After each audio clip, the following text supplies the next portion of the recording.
All right, ladies and gentlemen, welcome to the final week of the regular season here in the APDFL. I'm Bo McMichael with 58 Live. It's glad to have everybody with us. It's going to be a lot of fun here this afternoon in Phoenix City, Alabama. We got some kickoffs about to happen between the Gulf Coast Gators and the Columbus Storm. Two different divisions, only one winner. Another one bites the dust.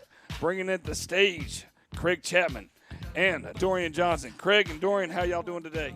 Doing well. How about you, Bo? Hey, man, I'm just getting ready for another one bites the dust, man. They're getting ready for the kickoffs, man. And we'll get ready. They just jumped on us hard, and we was like, hey, let's get ready for the kickoff. Gentlemen, I'll let you take it away. Enjoy a great night of football. All right, and the kick is underway. All right, so we're a couple things real quick to let everybody know.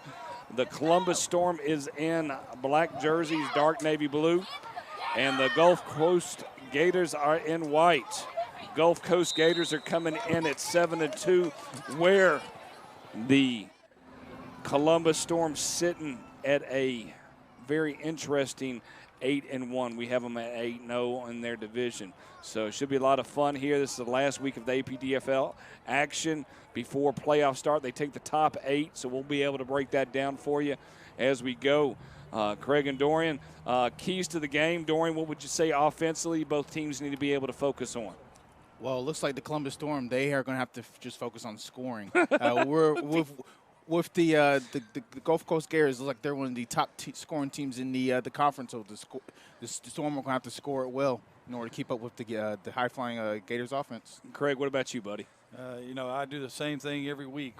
Turnovers tell the story to most games. Turnovers and who controls the front. So those are the keys right there. Coach Collins isn't here, so I'll go ahead and throw center quarterback exchange in there for him, just keeping him. Oh, you hope 9 weeks in everybody's been able to center quarterback exchange. I'm curious to see what kind of offense, Dorian, as you talked about, are they going to be able to score? Are they going to be able to do anything in their starting deep in their territory, first down and 10 ball on the 15? And we'll go ahead and be nice and put a scoreboard up there so everybody can see that. I always kind of like hiding that from everybody. And we'll get that scoreboard up. We've got a nice clock running here. Once again, the Gators are in all white. The Storm are in all black. Possession arrow in the sign of the Storm. Defensively, what are both teams going to have to do? Dorian, what would you think defensively is important for the Gators tonight? Well, the Gators, they just have to probably more than likely just have to force turnovers. Like with the Storm, they're going to have the Storm is not they're not an offensive juggernaut unlike the Gators. So it's just going to be easy. They're just going to want to force 3 and outs and get good field position for their offense. Number 55 for the Gators is a big guy. We'll got to make sure we get his number. He came in very hard. They're jumping right back up on the ball. What about you, Craig? What do you think defensively both teams are going to have to do? Well, if I'm the Gators, I don't want to give up big plays. We know that Columbus struggles to score, so make them drive the field. And if I am the Gators and I'm averaging almost 32 points a game, just keep doing what I'm doing. Right, and it's 3rd down and 9 here early in the first quarter. We have a nice running clock up there. We'll get all this information squared away for you. I'm glad to have everybody with us here on 58 Live. Nobody has to pay anything tonight. It is free football across the board, and it's going to be 4th down and some time here. Number 7 for the Storm with the throw and catch right there, and bringing a little up close and camera action here by the 58 Live crew down in Columbus. So sit back and enjoy. Gentlemen, I'm going to hand it over to you. I'm going to do a little bit of producing on my end. All right, beautiful. All right. Well, one thing, Dorian, we can see the numbers. That's a good thing. Yeah, always is. So right now we have around 4th and 3 for the Storm. They're about to punt the ball. And, a lot of what you talked about with them not being an offensive juggernaut showed up. You get 2 on first down, you lose 4 on second down. Then you have a completion for 9, and, without the negative yardage play, you're going to have a first down. Oh, yeah. But Can I have negative plays? So they don't have enough people on the line of scrimmage. And for some reason, the Gators called timeout. I have no idea why. Unless they had 12 on the field, that made no sense. Because Columbus obviously didn't consider that they were going to punt in this game, because that was you know, the organization there was not good. No, sir, not one bit. I do have to say I am a big fan of the Columbus Storm's jerseys. Yeah, anything that gives me a San Diego Chargers vibe, Oh, yeah. I'm all with it. Especially like a retro San Diego Chargers vibe. Absolutely. Yep, absolutely. I can tell you that Gators helmet is something else now. Oh, yeah. There's your tell of the tape right there. The Storm's record is 8-1. They are 8-0 in the division, but you can look at the points per game and see what we're talking about and why we're harping on it so much. All right, we have Slayton Graham back to punt at his own 10-yard line. Snap. Kick is out. That's a bomb. Yes, sir. Nice little punt there. He caught it at the 25. Now it's at the 30, and he's tackled at the 31-yard line by the Storm. Nice little tackle there by number 19. So they're going to mark him at the 30, it looks like. And that's where the Gators will take over on their first possession.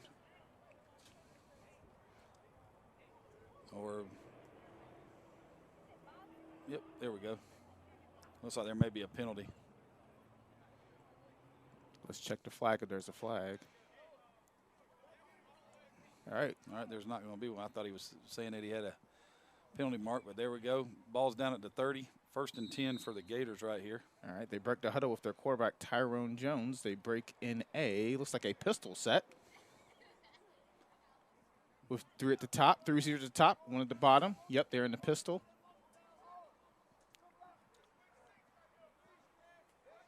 Motion. Jones takes a snap. Hands right off to the running back, and he takes the ball right up the field, gets around a 7-yard carry. Nice little first play there for the Gulf Coast Storm. Excuse me, Gators.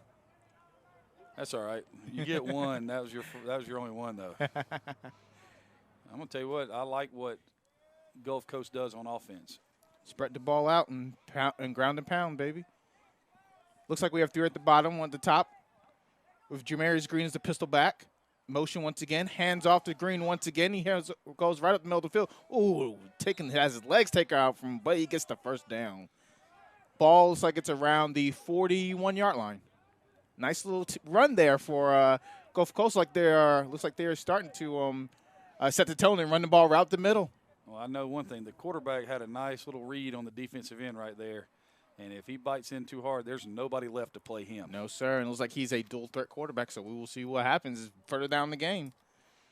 It is now 1st and 10 on the 41-yard line for the Gulf Coast Gators.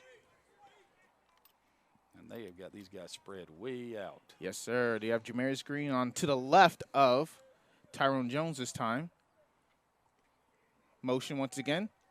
Fakes the jet sweep. Now it's a quarterback carry for Jones. He heads to the left side.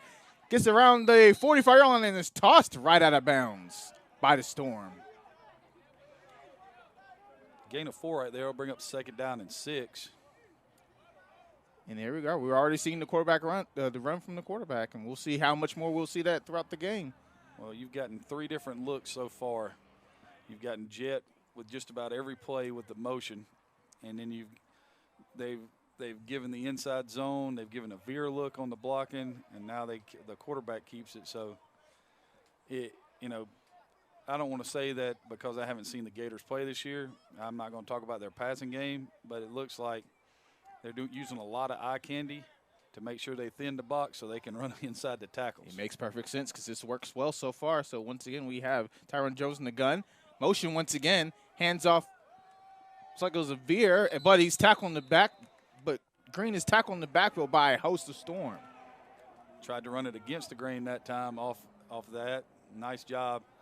Columbus sent a blitz. Just happened to guess right. Filled a gap. Causes a loss of 1. It'll bring up 3rd down and 7 right here. And looks like the Gators are now going no huddle. Switch up with the strategy as of right now. We have 3 at the top, 1 at the bottom. Looks like we are going back to the pistol. Green is the pistol back. Here comes the pressure. Jones takes the snap, drops back, throws the ball down the middle of the field, and it's caught at the 37-yard line by, I can't even see his number. Looks like number 1, Quan Johnson, the receiver out of Cumberland University in Kentucky. 21-yard gain and a first down right there. Bring up 1st and 10.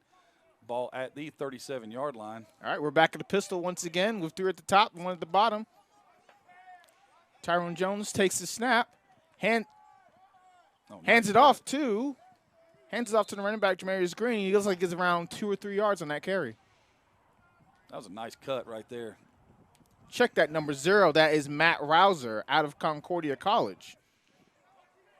And they're going to give him 3, so it'll bring up 2nd down and 7. This is actually a good strategy. They have 2 beefy running backs with Jamarius Green at 5'10", 205, but Matt Rouser's he's the really big guy at 5'10", 230. So we'll see how the Storm handles this running game the whole game. This used to be an old staple of run and shoot teams. Spread you out and have huge running backs. Oh, drops the snap. Now scrambles to the right side, throws the ball down the field, and it is incomplete. Pass attempted for number 0, Matt Rouser. So now it'll be 3rd down and around 5. Center quarterback exchange.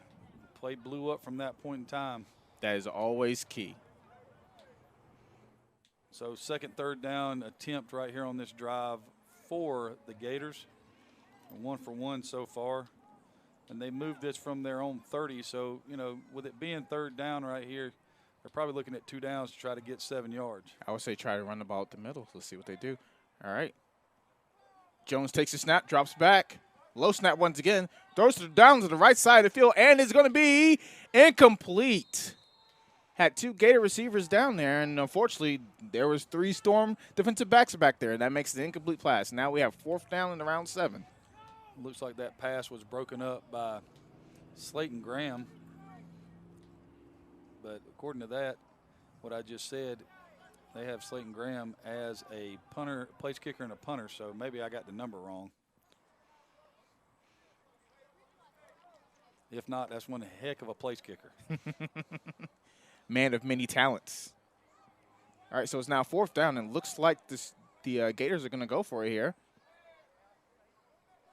Back in the pistol once again with 3 receivers at the top, 1 at the bottom.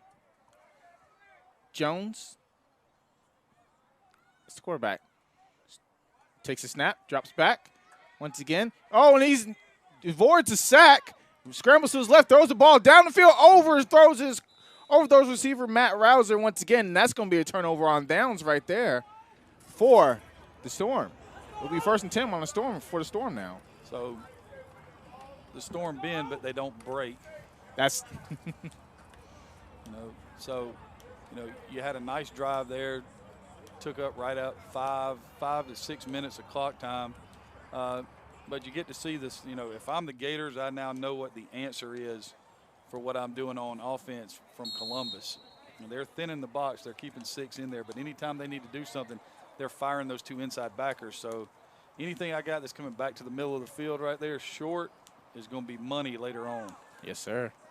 All right, so now it's 1st and 10 for the Storm with number 17, Charles Drinkland, out to Tuskegee University as the quarterback. And they are doing their own version of the pistol with 2 at the top, 2 at the bottom. Motion. Quick pass to number 7, and he drops the ball. Is that a fumble? They're going to call it a fumble. It looks like a fumble, and it's recovered by number 11 for the Gators. It's going to be 1st down for the Gators at around the 12-yard line. That is clutch for the Gators, but that is such a that is a problem for the Storm. I'm not so sure that was a backwards pass. I'm not so sure either. It looked like an incomplete pass to me. Let's see if they change the call. It looks like they're not going to. Nope. Yeah, we're seeing on an instant replay it was clearly a forward pass, but it looks like the refs are going to stick with the call, so it's going to be 1st down for the Gators. And I think they stuck with it because the Gators reacted and everybody else reacted. When they started going for the ball, the receiver was like, hey, man, maybe I need to pick this up. Hey, just check with the people up top in the tower. That was a behind the back. I'll bring that up. It was definitely a behind the ball. Okay. I'll bring that to you and show it to you. Yes, I'll get my language out here in a minute. All right, so 1st and 10 for the Gators, and it looks like it's a tackle behind the line of scrimmage by number 19 of the Storm, Detrion Davis. All right, here we go, guys. You see this right here. if we were to draw a line on that part. Yep. Yeah. It's backwards. It is backwards. But it just doesn't feel that way because of the situation, because it looked like he was throwing it forward. So I don't want to cause any degrief on the referees at this point in juncture. We only in the first quarter with 6:28 to play. So I'm just like, let's be nice to the referees. For now. The game started. There's no reason Hey, to be nice. come on there, number 9. Be nice. Back to you, gentlemen. All right, thank you. We have Tyrone Jones back in the gun this time. Fake the handoff. Throw a quick screen over to the receiver and slot receiver. And he's still up. That's going to be a touchdown for the Gators. Oh, my goodness. Missed a couple of tackles and had a key block out there as well. That's a touchdown for number 1, Quan Johnson. Nice little play out there for the Gators. And it looks like they're going for 2 now instead of extra point. Man, that was the slot receiver didn't get enough credit because he blocked 2 people on that. Yes, he He did. blocked man on and came back and clipped the safety. And, you know, where I coach at, what he did to the safety right there, they would have called a blindside block. Even though I think it was a great block, rules being what they are. All right, so it's a fake handoff to the running back, and they run the read option to the left side, and he gets nowhere. Actually loses 2 yards in the play, so that's a failed attempt on that 2-point conversion. Nice little play by the Georgia Storm to keep them from scoring an extra 2 points, and that's going to wind up being 6-0 for the Gators. Scoring drive right there for Gulf Coast.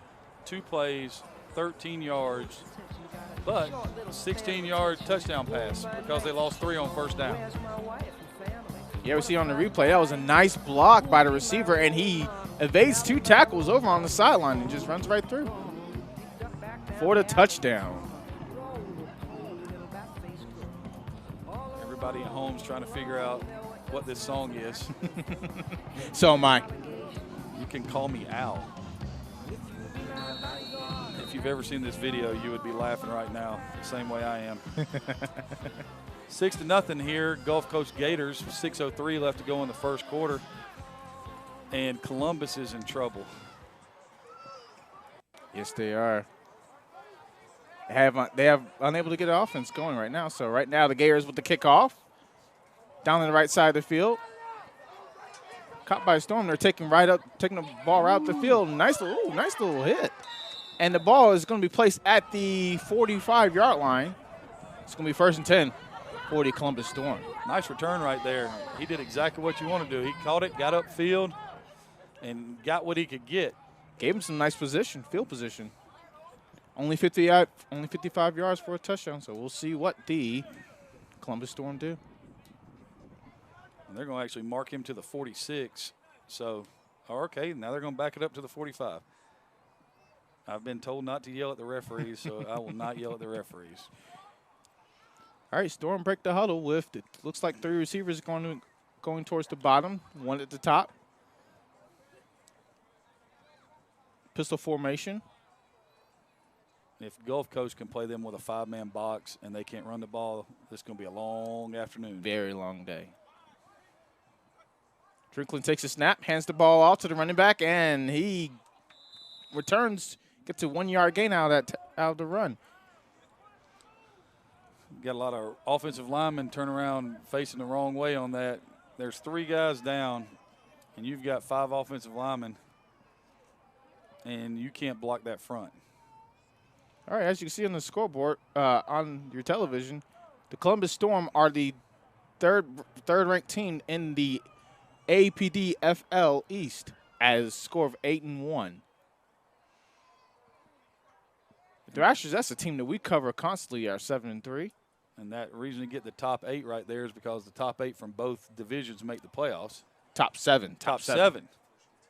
Oh. And the first gets a bye. Okay, well, that makes perfect sense then. All right, back to the game. We have Storm and shotgun. Throws the ball down. Oh, nice little catch. He runs the ball to the 30. Now he's down at the 27-yard line. That's a nice little catch there by number 15. Ayante McIver out of Weber International University. 27-yard gain and a first down for the Storm, and signs of life from the offense. Yes, sir. Exactly what they need. Nice little long pitch and catch. Nice little catch by the receiver as well. All right, so we're now 1st and 10 on the 27-yard line of the Gators. We have trips at the top, single receiver at the bottom. Running back to the right of Drinkard. Same Runs play. the ball right up the field and takes a slide, and he's down at the 22-yard line. Gain of 5 will bring up 2nd down and 5 for the Storm. They go no huddle, and they're playing fast. Check that. They're going to move that back to the 23-yard line. So gain of 4, bring up 2nd and 6. All right, we got 2 at the top, 2 at the bottom. Hand off to the running back. He steps and runs to a brick wall of Gators. And that's maybe a yard gain. 0. Check that. That's going to be a net 0-yard gain. Goes back to the line of scrimmage. Run over there by number 11, Deion Johnson from Valley High. And that's going to bring up 3rd down and 6. All right, back in the gun. We have 2 at the top, 2 at the bottom. Drinkard back in the gun. Takes his snap, drops back, pump fakes, looks around to his right, scrambles to the right side, scrambles, looks around, still looking, scrambles to his left. He's got to throw the ball. Now he's still running around in the backfield. Throws the ball finally, and it's an incomplete pass. Pass intended for number 11, Deion Johnson. He was open. He was wide open, but couldn't get a ball on him due to the pressure he was receiving from the Gators. Deion Johnson just did a great job of uncovering. Exactly. He found the quarterback. He got himself open. Got to make that. You got to put that throw on him. So there's 4th down. They're going to try to kick a field goal right here. Yes, sir. We have Drinkard on the catch, and Slayton Graham's going to be kicking the ball for the Storm. I'm telling you right now, Slayton Graham was not the guy that broke up the pass. No, sir, he was not. 41-yard attempt right here for Graham.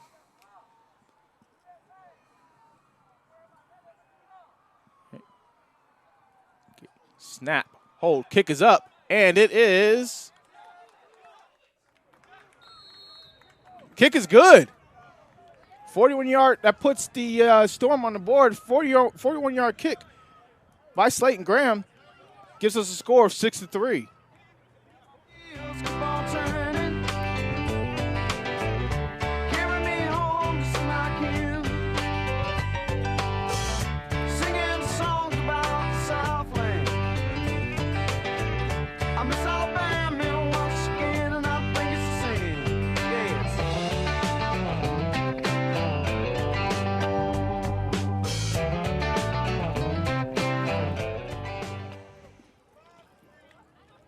Nice little response there by the Storm with the nice long, with the 27-yard pass to Deion Johnson, and they wind up scoring with a 41-yard field goal. Yeah, that's one of those things you don't expect to see is a 41-yard field goal. And he drove that thing right down the heart. Yes, sir. And now we are setting up the kickoff with 3:05 left in the first quarter. Pretty entertaining first quarter so far. Yes, sir, I agree. That was a nice.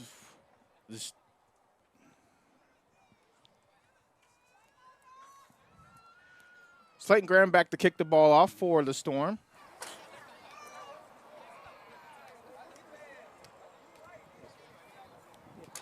And the ball is off. Kicks the ball towards the left side of the field. It's caught at the 21-yard line. He's run the ball up the field, and he is tackled at the 39-yard line. There was some explosion on that kickoff return. Yes, sir. Nice little return there by, looks like Is that number 1? That is one of their, I'm going to say this is Quan Johnson. Yes, sir, that is Quan Johnson, the receiver for the Gators. They have 2 number 1s. They have number 1 cornerback Darius Garrett and Quan Johnson, who is the receiver. And they both happen to return kicks. So that makes it easy to identify him, right? Yes, sir. We'll keep that in mind. Quan Johnson is the gentleman with the dreads. Look to your screen. Here is the the standings for the APDFL West. Once again, top 7 teams make it to the playoffs. All right, we have trips to the right now. We have receiver motion, fakes the handoff, runs the ball right up the middle, gets around a 5-yard carry by Mr. Tyrone Jones. Nice little job of inserting the backside guard around right there, giving a little quarterback power look or quarterback wrap look. Picks up 5, going to bring up 2nd down and 5. All right, Gators are back in the pistol once again. Trips at the bottom of the field. Motion once again. Fakes a handoff to receiver, hands the ball up the middle, and looks like he's met once again by a wall of Storm players. Looks like it was a gain of about 2 yards. Should bring up 3rd and 3. Looks like Gulf Coast has an offensive lineman down. Yes, sir. Number 50, Franklin Johnson out of Pensacola High School. Big fella at 6'4", 300, listed at 6'4", 380 pounds. 300 and how much? 380. 380. Goodness. Yeah, Lord. I mean, it's somebody that you want to bring to like a fast food restaurant and give him a $5 bill and wish him the best of luck. All right, gentlemen, who's going to win right now? We're heading towards the end of the first quarter. You've been able to see a quarter of both of these teams play right now. Who's going to win? Craig, you get the first dips here. One's 8-1, one's 7-2. What do you like? It's 6-3 ball game. Go ahead, Craig. I'm going to take Gulf Coast 31, Columbus 13. Wow, 31-13. You're not looking for a good game. What about you, Dorian Johnson? I'm saying Gulf Coast wins 34-10. 30. Well, both of y'all are just, I mean, come on, man. We're trying to get viewers here. I mean, both of y'all, goodness gracious. Back to the game. All right. Jones back at quarterback in the shotgun, takes a snap, drops back, looks downfield, avoids a rush, throws down to the middle of the field. Oh, it's incomplete. Looks like he barely overthrew his receiver. And that was like number 1, Quan Johnson once again. And Johnson was wide open. He did a nice job of stepping up in the pocket, getting into some open space right there, just couldn't connect. And they're going to have to punt for the first time this afternoon. At least it looks like that. Oh, they called timeout. Gators called timeout. Think they're thinking about going for this right here?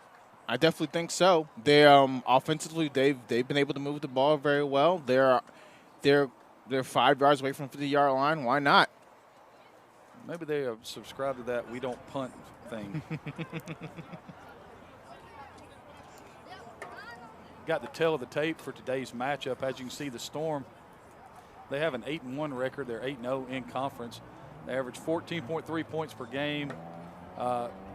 According to the stats, 105 total yards a game, 60 rush, 42 pass.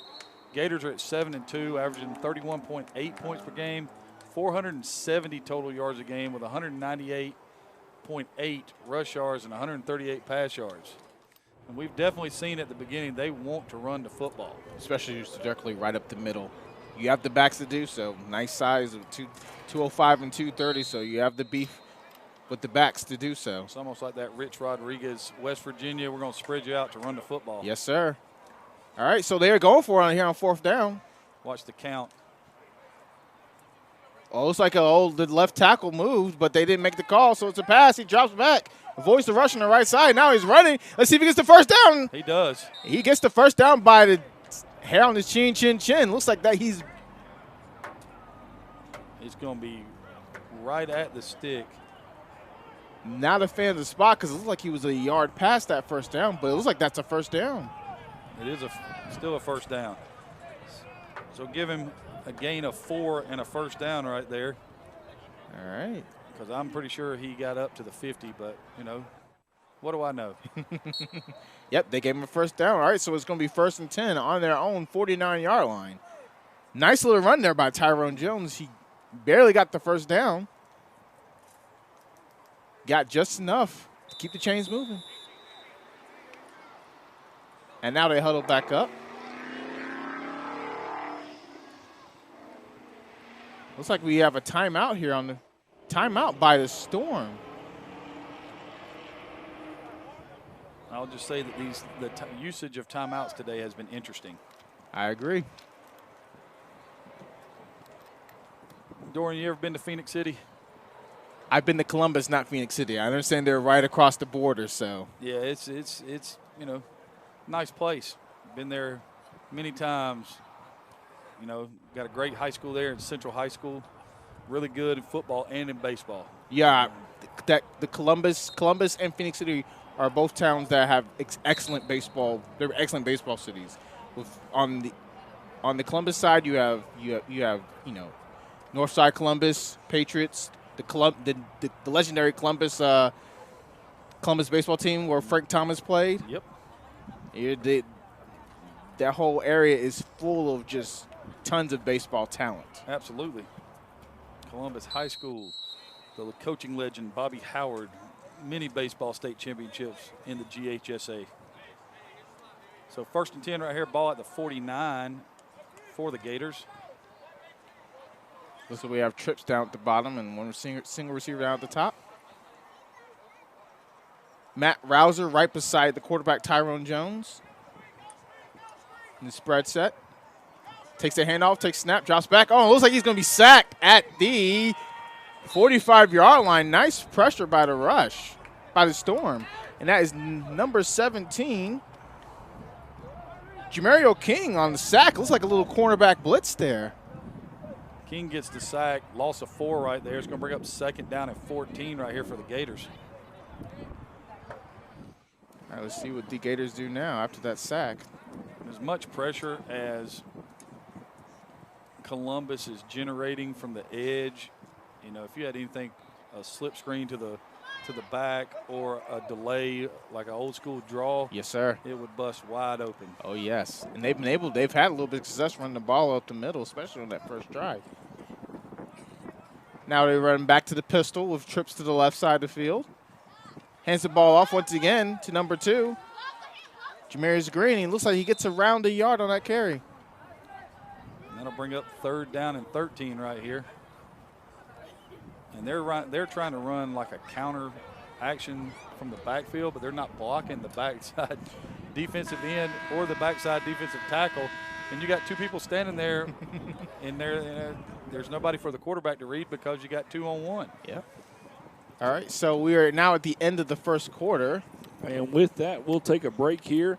Come back with us. We're going to get a nice little promo for Score 58 Network. I'm Bo McMichael with Dorian Johnson and Craig Chapman. Thank you for joining us here on this APDFL last regular season game of the season.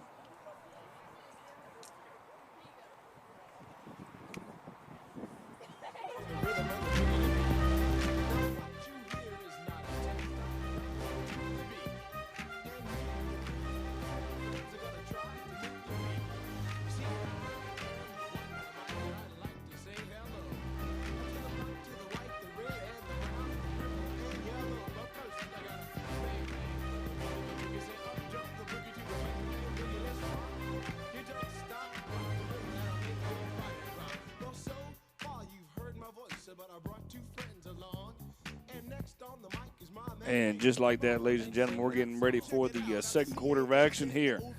Glad to have everybody with us here in Garrett Harris Stadium in Phoenix City, Alabama. I'm Bo McMichael bringing you 58 Live. We got the Gulf Coast Gators out of the West Division of the APDFL, and then we have the Columbus Storm sitting in the East Division. It is a kind of a fine tune-up who's going to be able to hold and be able to say, hey, we won the last regular season game going into this playoffs on this part. Gentlemen, I'm going to let you take it over right now. All yours. All right, beautiful. Now we have Jones back in the gun. We have trips to the top side of the field. Single receivers on the bottom. Jones takes a snap, fakes a handoff. Now he's running around once again. Storm generating tons of throws it, and it's going to be an incomplete pass. No, you don't think they're going to go for this, do you? I wouldn't think so. 4th and 13.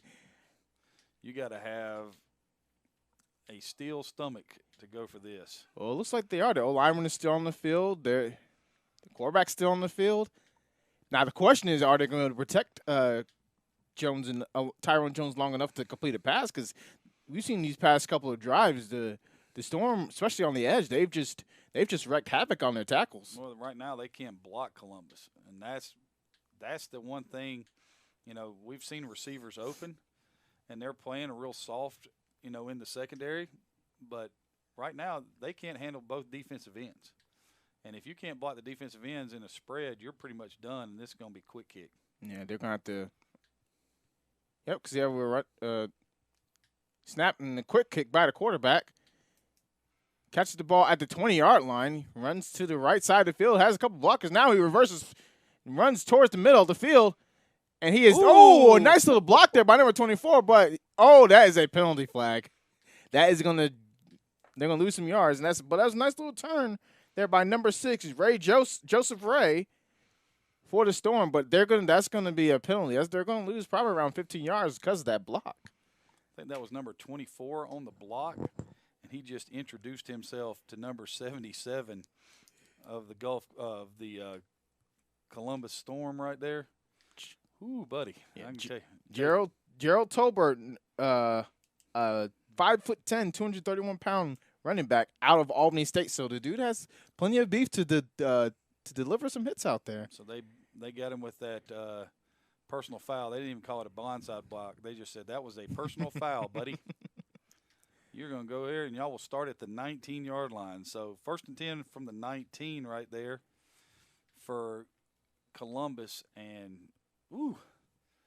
poor dude from Gulf Coast is probably over there trying to figure out, you know, if they're in Phoenix City or if they're in Phoenix. All right, the Storm are breaking the huddle with 2 at the top, 2 at the bottom.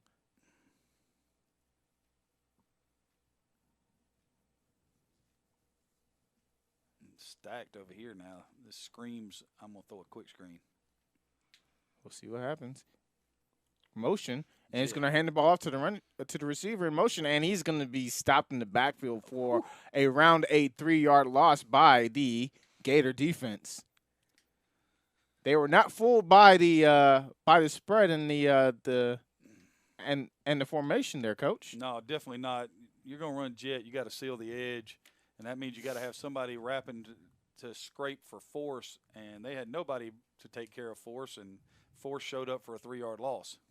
So 2nd down and 13 right here for Columbus, and you know Columbus's defense has showed up just like they have all year. But field goals aren't going to win this game. Sooner or later, if you stay on the field as long as they've been on the field, you're going to get tired. They're going to eventually be worn down. So, once again, 2nd down and 13. Running the spread once again with 2 receivers at the top, 2 receivers at the bottom. Drinker takes a snap, looks to the left side, field throws with a slant, and there's a nice little catch there.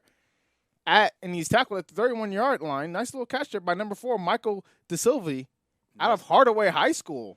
And that's a 1st down on a 15-yard completion. And if you're going to give them a free release like that, and you're not going to, you're going to play this soft zone that they're playing right here. You know, they got the linebacker cocked looking to the outside, but I mean, there's nobody. There's just a huge window to throw between the linebacker and the safety right there. Yes, sir. Now, stack receiver at the bottom once again. Drinker takes a snap, looks to the right, looks down the middle of the field, and is caught once again by DeSilvi. He runs down, and he's tackled at the 34-yard line. Another big passing play from the Storm. Coach, I don't think we saw this coming today. Absolutely did not. I mean, right there, you're looking at about 45 yards. I mean, that was maybe not 45 yards. Let's not get carried away. All right, so 37 yards. All right, so it was a 37-yard gain, but it was the same route. He just bought a little time, and he came open in a different window right there. Yeah, the Storm taking care of business, throwing the ball down the field. Now we're back to the pretty much same formation. 2 receivers at the bottom, 2 at the top. Spread. Drinker takes a snap, looks to his left side once again, throws a deep pass, and that's going to be incomplete. Caught but out of bounds by Norris James. I mean, right now they found something with this little stack set over here. It didn't work when they ran the jet, but the release it's given them with the receivers is creating a problem in the back end for the Gators because their safeties are playing so deep. I mean, they're 20 yards from the football, and there's just so much area underneath that you can just play pitch and catch right there. Looks like that's the game plan. They're going to let them try to beat them underneath instead of deep, but that's not worked out very well for them so far as they've found holes right down the middle of the field. So now we have 2nd down and 10. Spread formation once again. We have, that is 3 at the bottom, 2 at the 1 at the top. Drinkard in the gun. Takes a snap, drops back, looks to his left, throws the ball to his left, and it's going to be complete once again to DeSilva and runs out of bounds right around the 15-yard line. 25. 25, excuse me. 12 yards and a first down. It's going to bring up 1st and 10 at the 25, and they're just picking on the left side. Every ball that has been thrown so far has been thrown left. Michael DeSilva's had 3 catches on this drive. He's been the go-to guy so far. I mean, they're just, there's been no adjustment, no change, anything from Gulf Coast.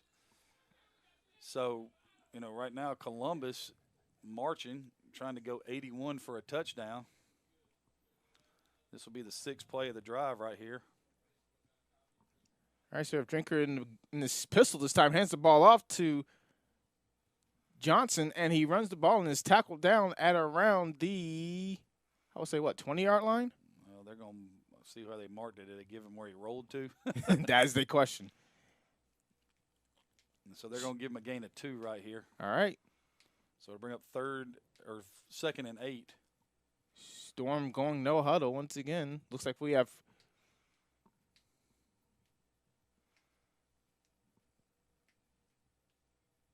Drinkard takes snap, drops back, looks to his left, looks to his right, scrambles to the left a little bit. Now he moves to his left. Now he's tuckling and running. He runs the ball down to the 10-yard line, and that's going to be another first down for the Storm. But there is a flag on the play, a late flag rolled in. They're going to call a personal foul because they hit him after he slid. We're checking the replay right now. We will see. And, yes, that looks like that might have been head-to-head contact too. They marked him down to the 11, so that would be a gain of right at 12 yards and another first down. Not a good sign because we were seeing Drinkard jog off the field. So I'm wondering if he might have received a concussion off of that play. There was head-to-head contact, so. Well, nobody went to go check on him. He just popped his helmet and just kept walking. So hopefully he's okay. That's always a good sign if you can walk off the field without a problem. But I wonder if they're going to Wildcat right here. They very well could. So it's going to be 1st and goal. Ball's going to be at the 6-yard line after the half-to-distance penalty. So it looks like we have number 8, Eric Ziegler, who's a running back and a defensive lineman at 6'2", 270 out of Chattahoochee County High School. He takes a snap. Yep, this is a Wildcat. Runs his right side, and he bowls through a couple of defenders, and that's going to be a touchdown for the Storm. Oh, my goodness, we have a game here. And once again, my history of predicting things is terrible. And it seems like you've brought in Dorian into your Bermuda Triangle of picking games. Absolutely. He had this concept that both of y'all thought.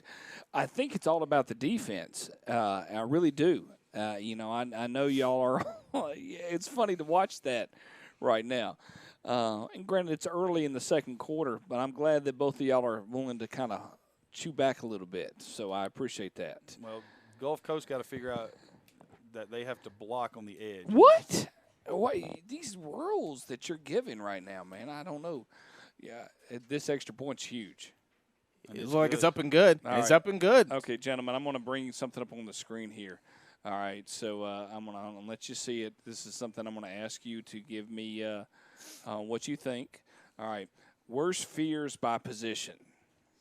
The quarterback, the receiver, the running back, tight end, linebacker, cornerback, safeties, kickers, punter, returner, OL, and DL. Okay? I will pay you $100 each if you can get anywhere close to what the worst fear of the O-line and D-line is. Not anybody else, because I'm a fellow offensive lineman.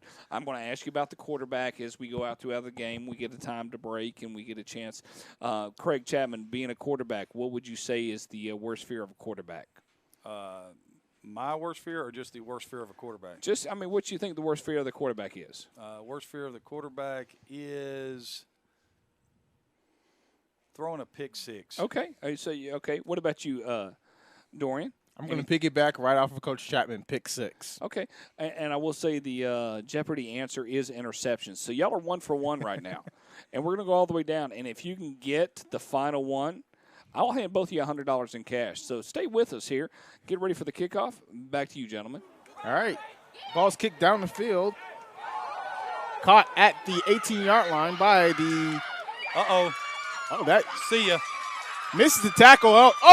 Almost got caught by a sniper. Now he's down to the 20, the 15, the 10, the 5, and that's going to be a touchdown for the Gulf Coast Gators. That's a nice little return here by Quan Johnson. That's going to be his second touchdown of the day.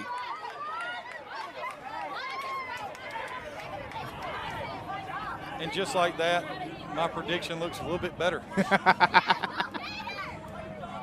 So 12-10 now, Gulf Coast. After the 80-yard sprint to the end zone right there by Johnson. The 5'7" receiver out of Cumberland University, and he was hobbling off the field a little bit. I wonder if he might have hurt himself on that nice long return. Or he's just tired. Because I know right now if you ask me to run 80 yards, then you could just go get the paramedics in the end zone right now. I'm in the same boat as you. I'll probably run about 60, I'm done. 60, I'm done. I could run 80, but you'd have to carry me the last 40, all right? Want me to carry you that last 40? Absolutely. Oh, I don't know if I can do that. All right, so looks like they're going for 2 here. Shotgun snap. Throws the ball to the back of the end zone, and that's going to be – looks like it was intercepted by the Storm. Uh-oh. That's down. This might be a touchdown. Intercepted by number 28. Woo. Jatarius Moore out of Troy University. He's down to the 29-yard line, and that's going to be a failed attempt by the Gators. So our scores right now with 8:41 left in the second quarter, 12-10. All right. Just like that, gentlemen, everything changed. So it's 12-10. I'm not willing to say otherwise, but worst fears from position. Y'all are 1 for 1 right now. Every time they score, we'll go back to this. Okay, now change of possession. Receivers, tell me what you think. Go with Dorian Johnson. What's their worst fear, Dorian Johnson, for a receiver? Being a former receiver back when I was in high school, my worst fear was being hung to dry by the quarterback. He throws the ball way too high. I have to jump and catch the ball, and here comes the safety to pretty much take my life away. Okay, all right. There's a little vague area. Craig, what about you, buddy? A high throw over the middle. Okay. The biggest fear, and I feel like both of y'all are still right there at 2-2. It's dropped passes. Okay, I feel like both of y'all are feeling the same way with that. Well, if you're consistently dropping passes as a receiver, you're not going to be a receiver. So no, because you don't want to drop the passes, but being hung out to dry is always. I love that y'all both blamed others instead of just owning to your own mistakes. That's good. It's always the quarterback's fault. Absolutely. He's the one that throws the ball. Absolutely. It's our job as receivers to catch the ball. And if the quarterback throws a bad ball and leaves me hanging in the spot where I can possibly get hurt. Absolutely. Then that's on the quarterback. That's completely 110% on the quarterback. 8:41 remaining here in the second quarter of this APDFL action. This is the game of the week for APDFL. Kickoff coming right there, deep. We got to work on our cameraman. He'll get barked at halftime for not kicking up with everything. Took it about the 20-yard line, and they're trying to recreate magic and get a return on the kickoff. Now, gentlemen, I'm going to ask you a question real quick. Both of y'all being football players, coaches, and so forth. Is this a good thing or a bad thing? I always question it when the kickoff team scores or the kickoff return team scores, because guess who's right back out there? Super Bowl 51. Stop, brother. I will mute you. I have worked past that. It's 5 years ago. Telling you. I know you are. The interception was not a plus. It wasn't as much as we wanted it to be, and I enjoyed it, and I loved watching it happen, and I rewatch it all the time. I don't want to talk about that right now. I'll mute your mic. No, I was just saying. No. It's the same thing. They're right back on the field, like They you are. said. They are. And they just gave up an 81-yard drive on 8 plays. And it was a clean 8-play drive. So right now with 8 minutes left, Columbus can go down there and score it and really hold that in that. I'm going to hand it back over to you, gentlemen. Great job tonight here in the APDFL Game of the Week. I'm Bowman Michael with Dorian Johnson and Craig Chapman here on 58 Live. Okay, so, Dorian, you may be right. he's back out there to run the football again. He may be crazy. The wild card. He just might be he runs the ball right up the middle. Lunatic you're looking for. Wow. I'm going to find that song. I'll be right back. All right. Looks like that was a nice 2-yard run by the Storm. Once again, that's number 8. He's this is a D lineman on the roster. It's also running back Eric Ziegler at 6 foot 270 pounds. Well, I can guarantee you this much. If the Gators defense is tired, the worst thing that you want, and they gave him a gain of 1, so it's going to bring up 2nd down and 9. But the last thing you want is 260 or 270 pounds coming at you every play. Yes, sir, and constantly trying to tackle them all throughout the game. That'll wear a defense down. And the way they're sitting right now, if they release one of those backs and he can throw the ball, it might be a walk-in touchdown. Yes, sir. Once again, 2nd and 9 on the 41-yard line. We have Ziegler back to take snap. He takes the snap, runs to the right side of the field. Looks like he gets around a yard on the play. That's going to be 3rd down and 8 for the Storm. And it looks like the Gators are able to hold up to Ziegler so far. They marked him back at the line of scrimmage, so it's going to be 3rd and 9. Ziegler walks off the field and looks like no more running Wildcat for the Storm as of right now. Yep. Charles Drinkard, the quarterback, is back in the game. That's good to see. Especially for the defense. And they've done an excellent job of passing the ball the past couple of drives, so we'll see how this works out. I would have gone back to the stack formation. All right, so once again, 3rd and 9 on the 40-yard line. Drinkard back, takes a snap, drops back, looks to his left, scrambles in. He's about to be sacked at the 32-yard line by the Gators. Sacked by the Gators, number 84, Shaquille Campbell, out of Walton High School. Sounds like there might be a penalty on the play. I'm hearing offsides calls for the Storm, by the Storm. They did mark it off as offsides. Okay. So it'll bring up 3rd down and 4 now.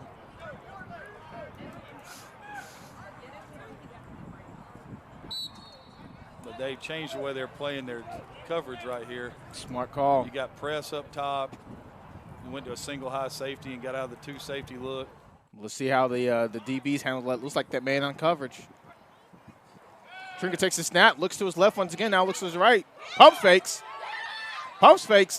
Oh, no, he throws the ball downfield at the 30-yard line. 25, 20. That's going to be 15, 10, 5. That's a touchdown for the Storm. Nice little escape and pitch and catch. Pass thrown to number 0, Jamal Stickley out of Central High.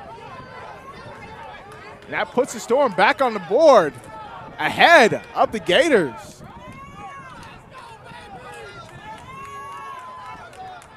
Great job of keeping the play alive. Score is now 16-12, Storm up. And they're bringing out their kicker, Slayton Graham, to complete the extra point. So we said that they struggled on offense, and they've gone field goal, touchdown, touchdown. We have lied. We have completely lied.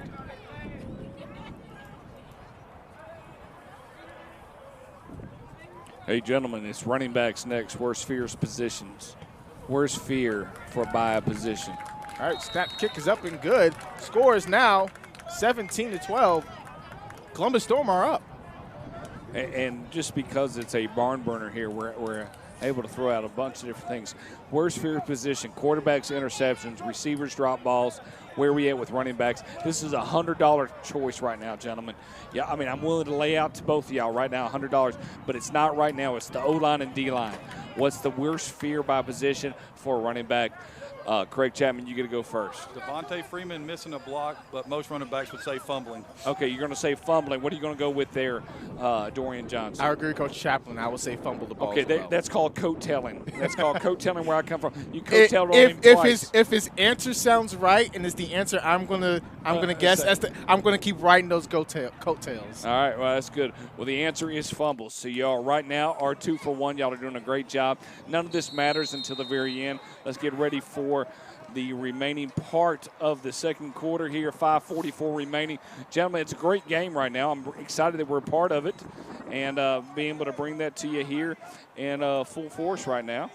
And it's not even a house party. All right, back to you, Craig. And Dorian. I'm proud of you for just glossing over my statement.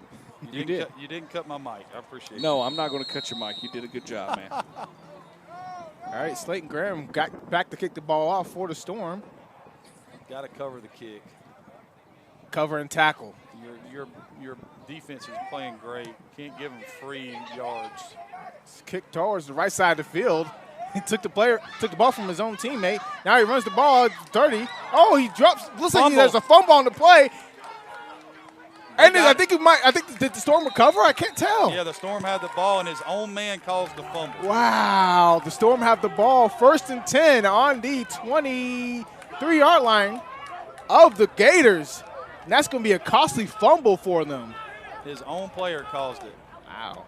And he took the ball from his own teammate as well on the return. Winds up biting him in the butt, unfortunately. So it'll be 1st and 10. They're going to spot it at the 34 right here. And everything we said before the game is thrown right out the window. It has. And Uncle Mo is on the Storm side right now, so they have a chance to score another touchdown. Yeah, make this a 2-possession game. And if you look at the Gators' defensive linemen walking onto the field. They are gassed. This is the worst-case scenario. Their offense hasn't been on the field in 5 minutes. I mean, it's been bam, bam, bam, bam, bam. It looks like it's about to get even worse for them because look at the Storm are breaking out the huddle in the Wildcat once again. Oh, man. They've been able to stop the Wildcats so far, but we will see on this drive. Timeout, Gators. Much needed timeout for that defense. That's their last timeout, so they got to go to the last 5:31 without a stoppage except for the 2-minute warning. But that's probably not the worst thing that could have happened to them right there because literally their defense has been on the field since the 10:50 mark. And gentlemen, we're still live here. I mean, y'all are doing such a great job. I'm going to keep stretching your brains here. Tight ends, what is their biggest fears?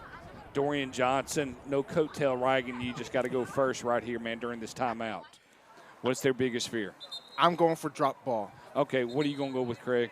Pass protection. Yeah, because when you talk about a tight end, you have to think about the only thing they're concerned about is what?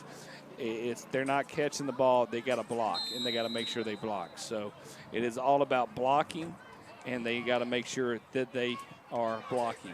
Back to you, gentlemen. All right. In the Walker, oh my gosh, they're about to Ziegler throws about to throw the ball down the field, and it's incomplete. Great call. Pass was thrown out of bounds, and it was intended for number 3. That is a great call. So I'm confused. Did we get that one right? Did someone get that one right?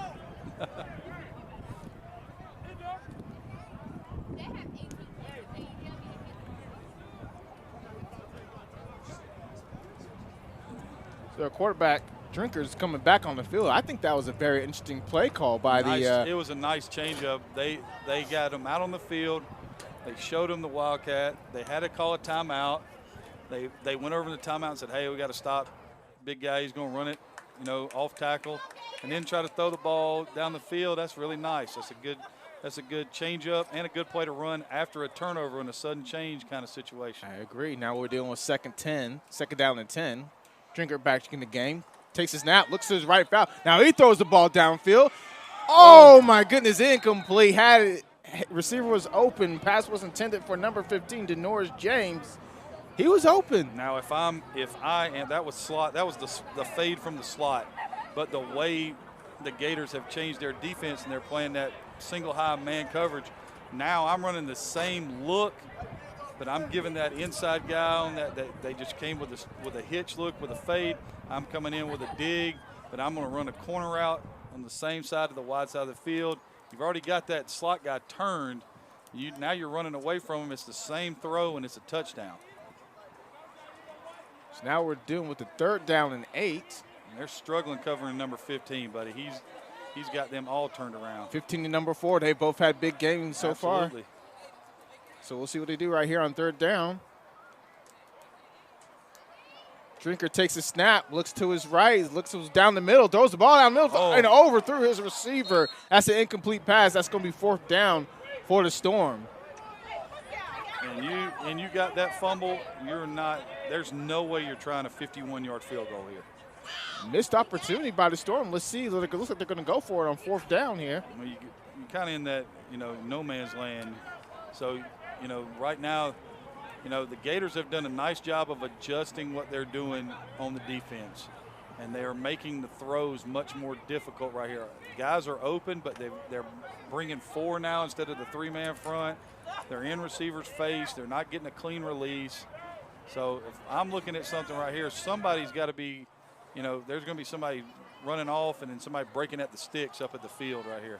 All right, so we have trips to the right side field. Number 7, the running back, Jalen Harris, is moved to the right side of the corner. Sprints to the right side of the field. He's looking, throws the ball down the field. That's going to be an incomplete pass, and that's a 4th down. He had him at the sticks. Turnover on downs for the Storm, and they do not capitalize on the turnover. Who's number 4 for Columbus? That number 4 is going to be number 4, Michael DeSilvey. DeSilvey was standing at the stick wide open. That's very disappointing. He had 3 huge catches on the last drive, and they could not connect on this drive. So it's going to be 1st down and 10 for the Gators. And welcome back to the game, to the Gators offense. We'll see what they'll be able to do. They can bring that high-flying passing attack back. Might want to try to just run block somebody and stay on and base block it, because trying to run zone read the whole game, it hasn't worked out for them well. All right. Running the pistol. It looks like it's there it is. Read option by the quarterback. He runs to the left side, and he is down at the 41 to 42-yard line. Nice little pickup there on 1st down for the Gators. Gain of 7 will bring up 2nd down and 3. Looks like that was a play the Gators needed. A big, nice little run on 1st down. Gives them 2nd and short. And I wonder if Columbus will look back at that series of plays right there at the end of the game and say, we had our chance to put a 2-score lead on them, and we failed, and that was the turning point in the game. I don't know. I'll argue with you on that one. I mean, me and Devin are down here in the studio talking about that same thing. Being up 17-12, do you think they were being a little cautious? No, they threw the ball 4 straight times. Right, but I mean, I agree in the sense that based on that part, I'm curious to see what that's going to mean. At halftime, ladies and gentlemen, out here in the 58 Live audience, I'll turn down the look like some pandemonium's going on in the Garrett Harrison Stadium in Phoenix City. But we will take a moment and pause a little bit, give my 2 announcers a chance to kind of get their brains focused a little bit. So feel free to step away. We will go to the clock, so you'll know what time to come back. Once again, we're glad to have everybody with us here on 58 Live. Hey, if you have a big TV, download Vimeo. Go to Vimeo, research Score Sports 58, and download us there. You can watch us on our 70-inch. I mean, you don't have to watch us on Facebook. You don't have to watch us on YouTube or Twitter or another Facebook page. Kick us up on Vimeo and stream us live on Roku, Apple TV, or Android TV, depending on the world that you live in. Gentlemen, I'll let you call the rest of this first half, and then we will take a break. 3 minutes remaining. Back over to Craig and Dorian. All right, 3rd and 10 for the Gators. Tyron Jones back in pistol. Low snap, hands the ball. Oh, it's a fake handoff to the running back, and he gets outside, and he breaks a couple of tackles. More tackles, and he's down at the, looks like 35-yard line. That's going to be a 1st down for the Gators. Great run there by Tyron Jones. 15 yards right there. Give him a 1st down, man. that was clutch because it looks like they've been able to just move the ball off the feet of Jones. They have struggled in every other aspect so far this past drive, but Jones has been able to keep the chains moving with his feet. So they had first down. They had a nice little quarterback keep off the zone read. Second down, nice little 7-yard burst. Got the first down. Tried to throw an out route, incomplete, and then came back to the zone read again. Okay. All right. 15 more and another first down. Pass completed to number 8 of the Gators, Tyree Mims, out of Vigor High. And it's another first down for the Gators. They're starting to move the ball. Looks like Mr. Jones has electrified this offense, and now they're starting to begin to move the ball downfield. Back in the pistol, fakes the handoff, and looks like the quarterback is down at a big loss for the Gators. He's down at the 29-yard line. Loss of 9. That'll be second down and 19. He should have given that one.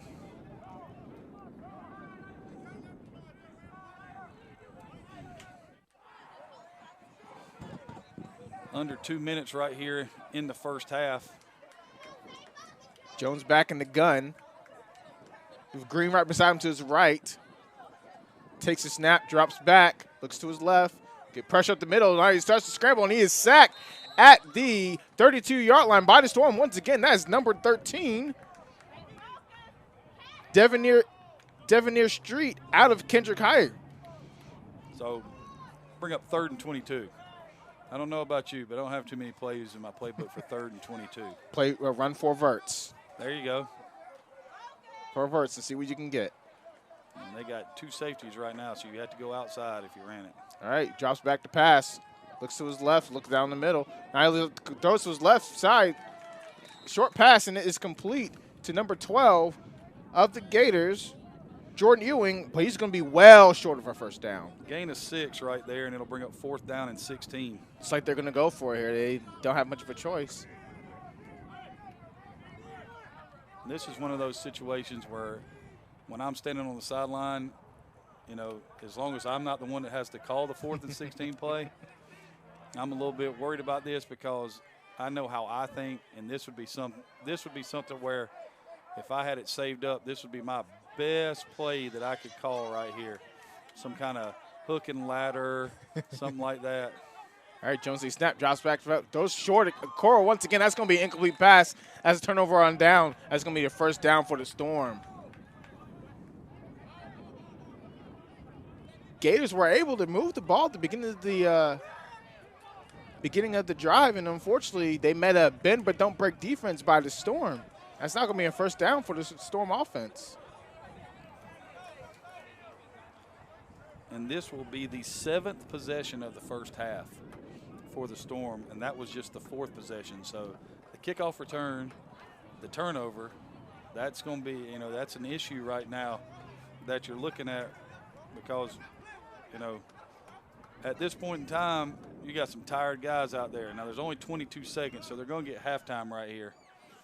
But, you know, I'll be real interested to see exactly what, you know, the Storm try to do right here. Safe bets to take a knee and go into the halftime with the lead, but we will see. It looks like that's what they're about to do right here. I think so. Yep. Drinker takes a snap, and he takes a knee at the 21-yard line. And looks like we're going to go into the second half with the Storm being up. And just like that, ladies and gentlemen, we'll take a pause here on the 58 Live with Craig Chapman and Dorian Johnson. I'm Bo McMichael. Glad to have everybody with us here in Phoenix City, Alabama. Great game. Sitting there with us. You just kind of sit tight. We're going to have a lot of fun here in the second half. Gentlemen, I can't wait to see what you think. And the clock's ticking away. Y'all take a breather. We'll be back at the kick of the second half.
All right, good evening, ladies and gentlemen. We're coming to the end of the halftime here in Harrison Garrett Stadium. For those people that are Garrett Harrison Stadium, I apologize for reversing it in Phoenix City, Alabama.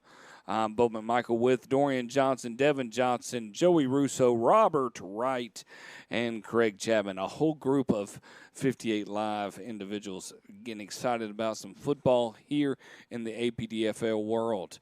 So glad to have you with it, gentlemen. I'm going to hand it over to you. I'm going to ask some questions. Probably the most important question to ask is when you talk about the worst fears of the position, y'all have done a great job of handling the quarterback, receiver, and tight end. Can you tell me about the linebacker? Where are you at with this whole concept of the linebacker? Because we are going to do what we call the crescendo of the OL and DL, what their biggest fear is at the end for $100 to see if you can take home $100 in your back pockets. So with the linebackers position, Dorian Johnson, what do you think? I would say for a linebacker, it's covering a wide receiver in the slot. Okay. Man, I'm sitting here thinking I'm going to get one, and that's exactly what I was going to say. Linebacker covering a wide receiver. Well, I mean, what they say is wrong fits, and that would be that. Yeah. Okay, and missed tackles. Wrong fit, fitting in the wrong gap. Where you get like, it's not a matchup. We shouldn't have that. What about a cornerback? What would you think there, Craig Chapman? I would say getting beat deep. Okay. What about you, Dorian Johnson? As a former cornerback, I would have to agree with Coach Chapman, getting beat on a deep touchdown pass. And both y'all are correct. Getting burned is right. Safety. What would you think? Being one-on-one, having to tackle somebody one-on-one in the middle of the field. Okay. Dorian Johnson, what do you think? I'm going to go back with what I said about being cornerback, getting beat deep. Okay. Especially since they're supposed to be playing deep. I understand that. What they put in the parentheses is wide open spaces. So both of y'all have that same concept of that wide open spaces. So we have 3 things left before the crescendo. Now I'm going to let y'all sit on that and make a decision at the start of the fourth quarter. Kickers, what do you think the biggest thing is, Craig? I would say getting a kick blocked. Okay. What about you, Dorian? I would say missing the potentially game-winning field goal. Okay, it's flat out missing field goals. That's understandable. Right. Punters, what about you? I would say having to tackle a returner. Okay. What about you, Dorian? I would say a botched punt. Okay. They go with shanks, so it would be more in Dorian's world. There you Okay. go. Returners, what do you say, Craig? Fumbling. Okay. What about you, Dorian? Dropping the punt or kickoff. Okay. They say muffs, and and that's so we got a whole 15 minutes for y'all to really make a decision about OL and DL. Worst fears by position. Okay, offensive lineman. Neither one of you are O lineman and D lineman. So with that in mind, I'm going to keep it clean. Kind of went through everything, getting ready for the kickoff here. Pretty excited about the second half. I'll let y'all kind of review things and get things moving in a positive direction. 17-12. Here, start of the third quarter. Gentlemen, take it away in this last regular season game of the APDFL. All right, so we're here at the start of the third quarter. Storm are going to kick it off to the Gators. We have Slayton Graham back to kick the ball off for the Storm.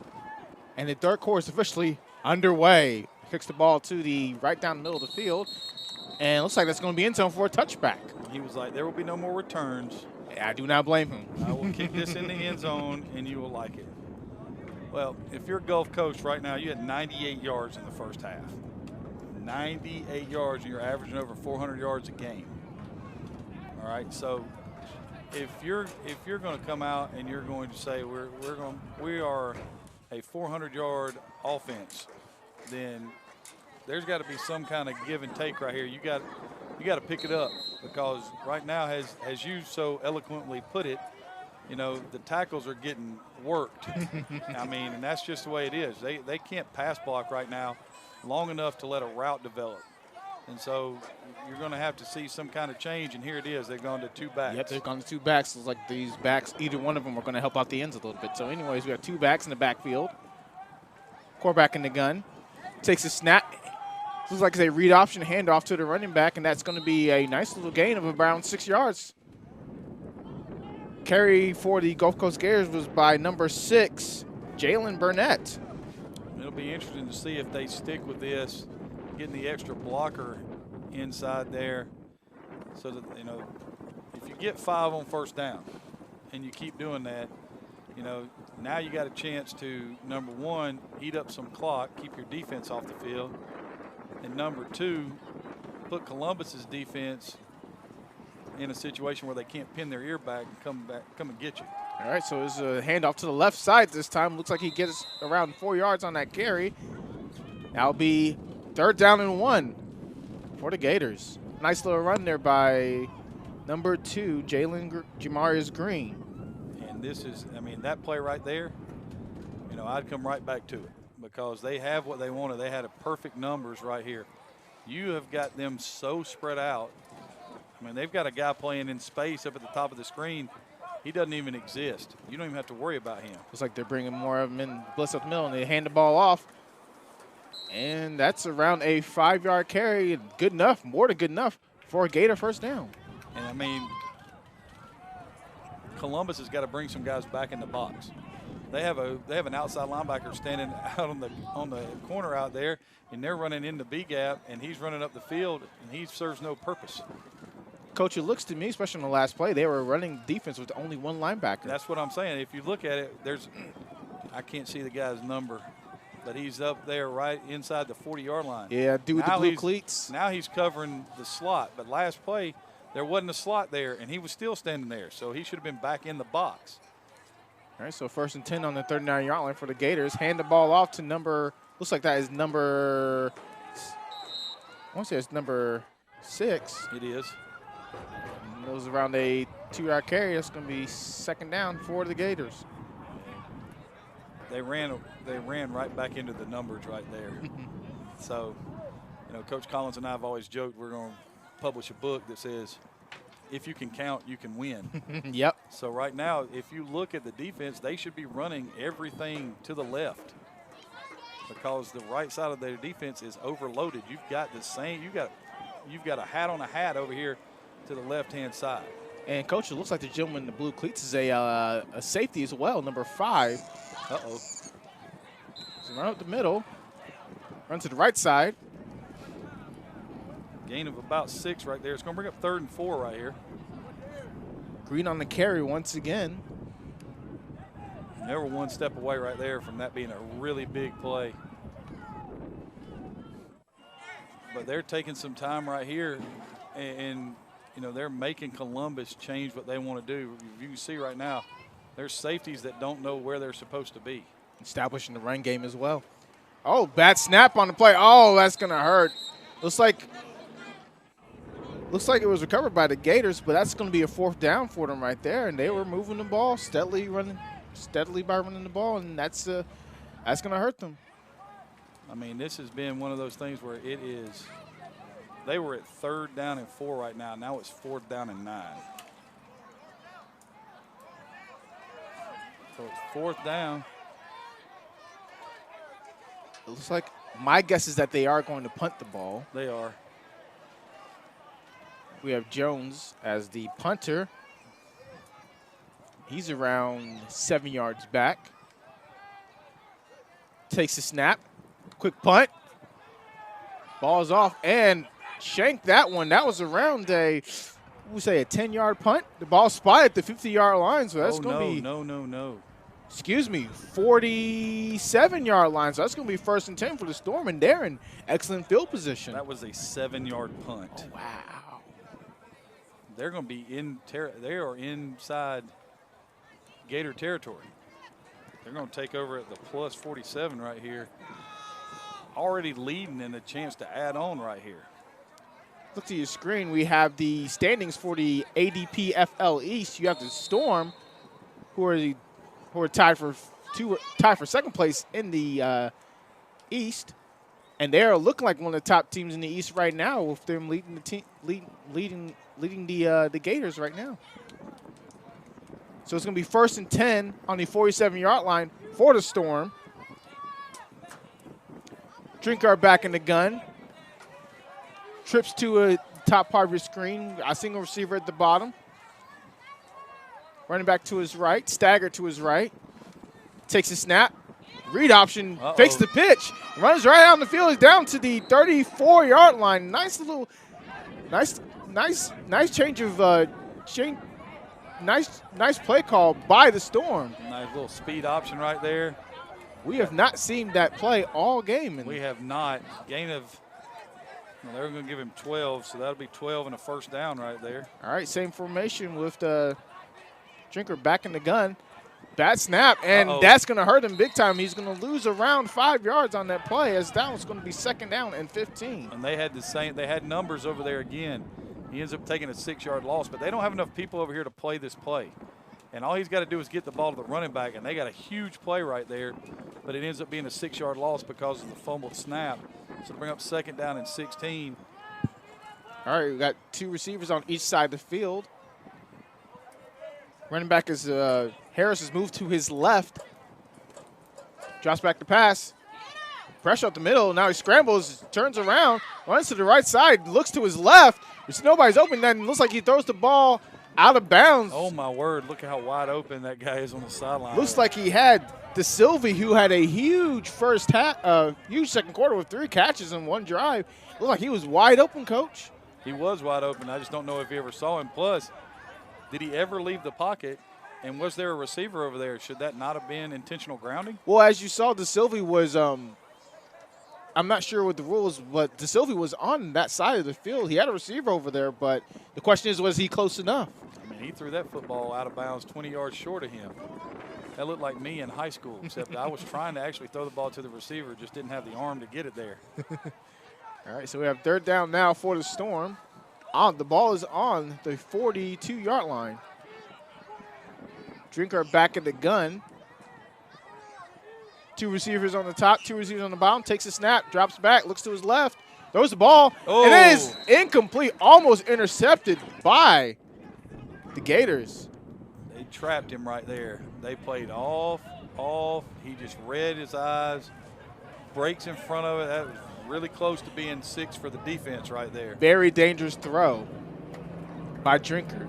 That's going to be 4th down. Looks like they're about to. There's no way. This has got to be a punt. Yeah, I'm thinking the same thing as well. It has to be a punt. Yep, has to be a punt. Now, if you're Columbus, this is smart.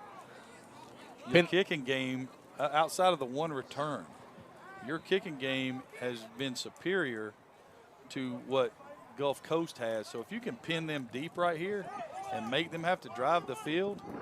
But once again, walked on the field. Walked on the field down here. Nobody's covering. Nobody's covering him. Could be a fake right here. We'll see. Let's see if they throw it to him.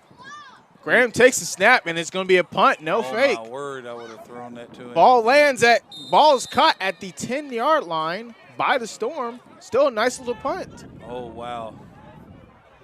They're going to give him the ball at the 9 right there.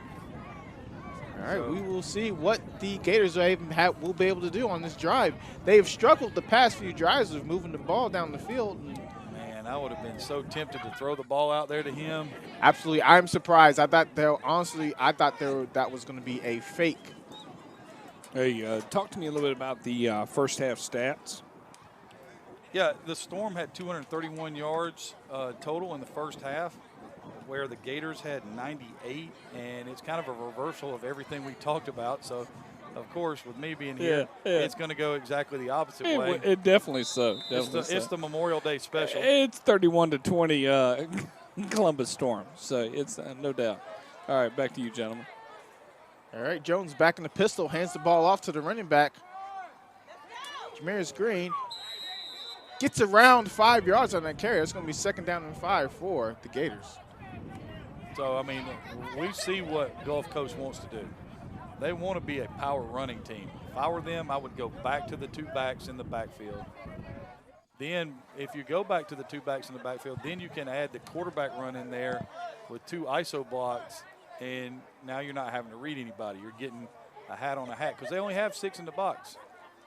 All right, back to the spread. Looks like they're running a fake read option, and running back gets the carry. They're going to mark him just short.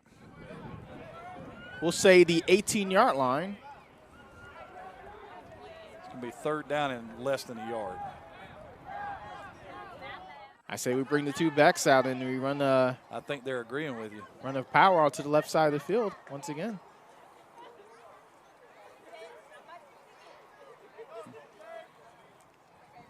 Well, I was wrong. Going spread here. 2 receivers at the top, 2 receivers at the bottom. Jones and the Taylor in the pistol. Takes snap, hands the ball off, and that's going to be enough for a first down. He's going to be down at the just short of 20-yard line. Carried by number 0, Matt Rouser, out of Concordia College. And looks like they brought out the big beefy running back to carry out the first down run.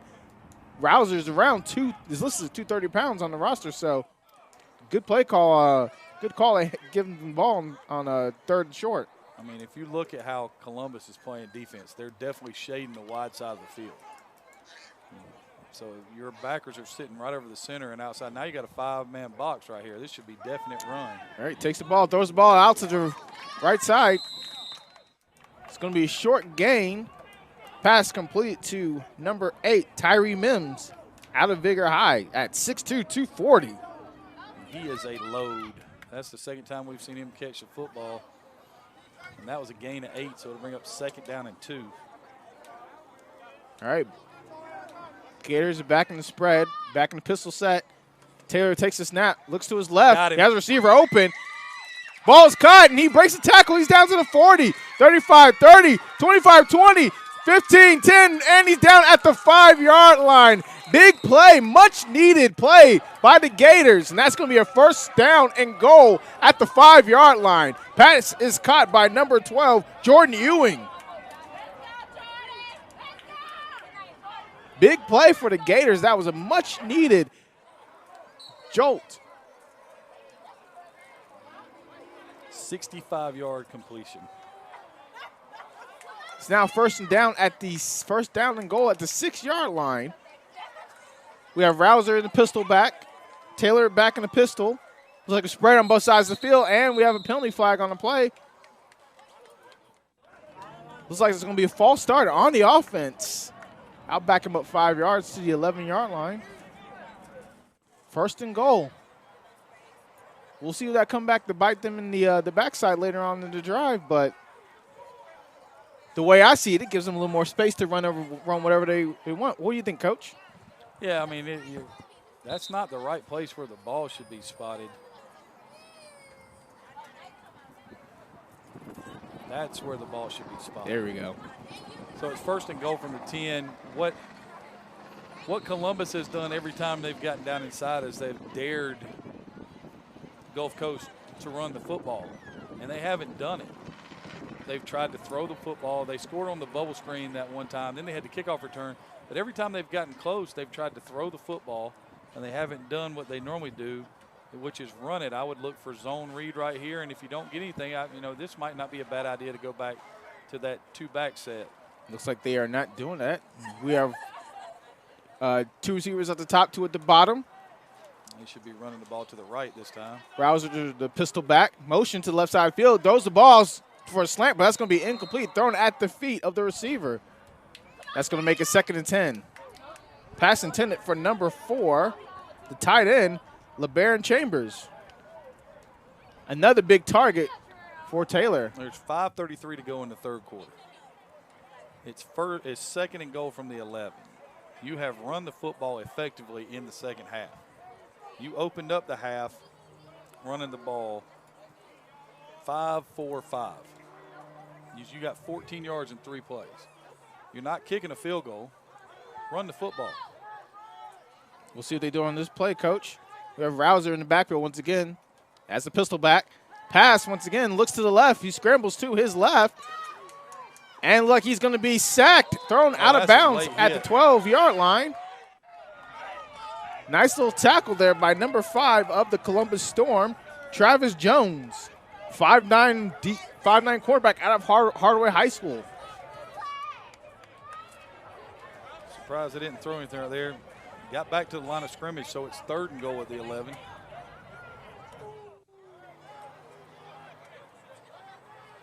But once again, it's the same story. They can't pass block long enough to give them anything. It's got to be a one-step and throw right here. Something you're going to have to throw a bubble screen. You're going to have to throw a slant, some kind of combination, a pick, something like that. Something where the quarterback can get his ball out of his hands in a hurry, because dropping back and throwing the football right now is not working. Especially out of pistol since he's close to the line of scrimmage. And they've got so many people in that area between the line of scrimmage and the goal line. There's just not very many places to go. They tried to run mesh. All right. Checks the ball down to receiver, cornerback Matt Rouser gets around 4 yards on the play, but there's also a penalty flag on the play. Looks like that's roughing the passer. They're going to call him for going low on the quarterback. Oh. So we'll watch the referee and check the call here. As holding on the offense. Wow. Do you push him back even further, or? I do. They haven't shown me. I'm not afraid of anything they do in the passing game. So I'm going to take this ball right here. And they're going to talk about it right now. So it's either 4th and goal at the 8, or it's going to be 3rd down and goal from the 28. Yikes. Looks like they're going to take the penalty. Well, they're going to mark it off from the line of scrimmage. So it's going to be 3rd and goal from the 21. So 3rd and goal at the 21. I mean, this has been a brutal ending for this drive. After you had the 65-yard completion to set you up 1st and goal, you've had at the 6. You had penalty, incompletion, sack, or tackled at the line of scrimmage, holding, and now you're sitting here 3rd and goal at the 21. Let's see what they call here on 3rd down. And now they're in man underneath, single high safety. Jones takes his snap, drops back, looks to his left, to his right, scrambles to his right. Now he's going to completely commit to scrambling, outruns the receiver to the right side. Now he's going to go out of bounds at around the 8-yard line. That's going to make it 4th down and goal. 8 yards to go for a touchdown.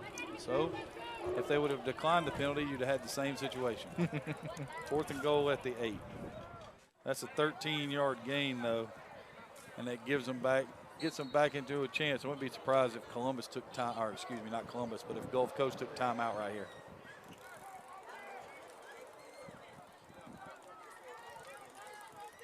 I mean, they've gotten everything they wanted in this drive, though. They got the ball at their own 9. They flipped the field.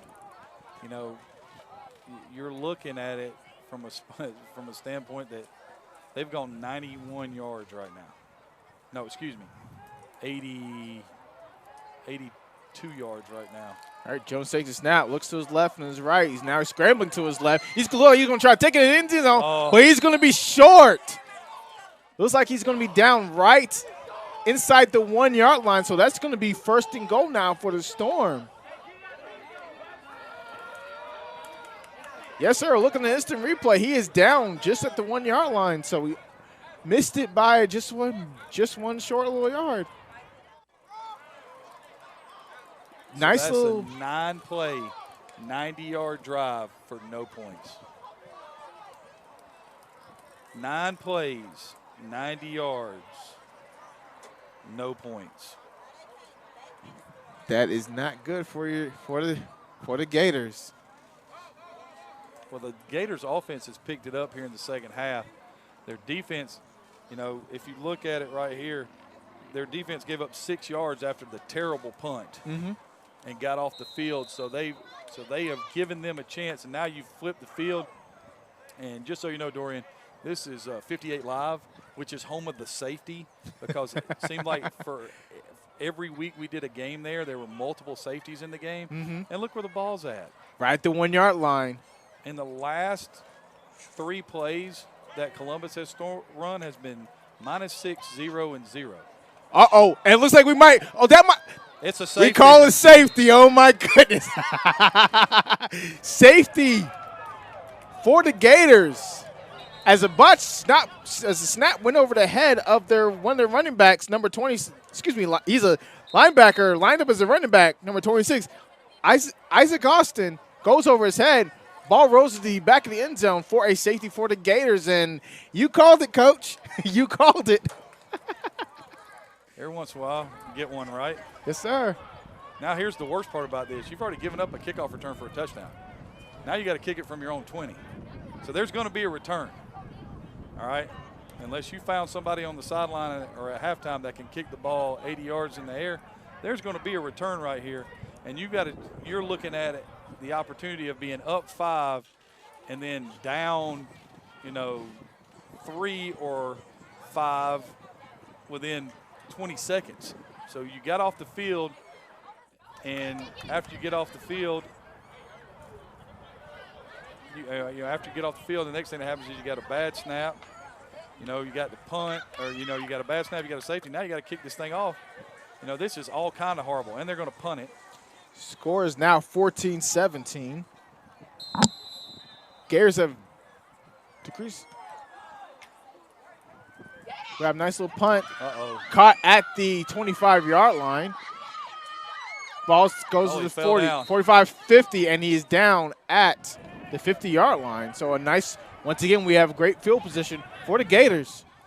All right, ladies and gentlemen, we are getting close to the end of the third quarter. They have $100 up in the air for Craig Chapman and Dorian Johnson. They've been given a sheet of paper and a pen.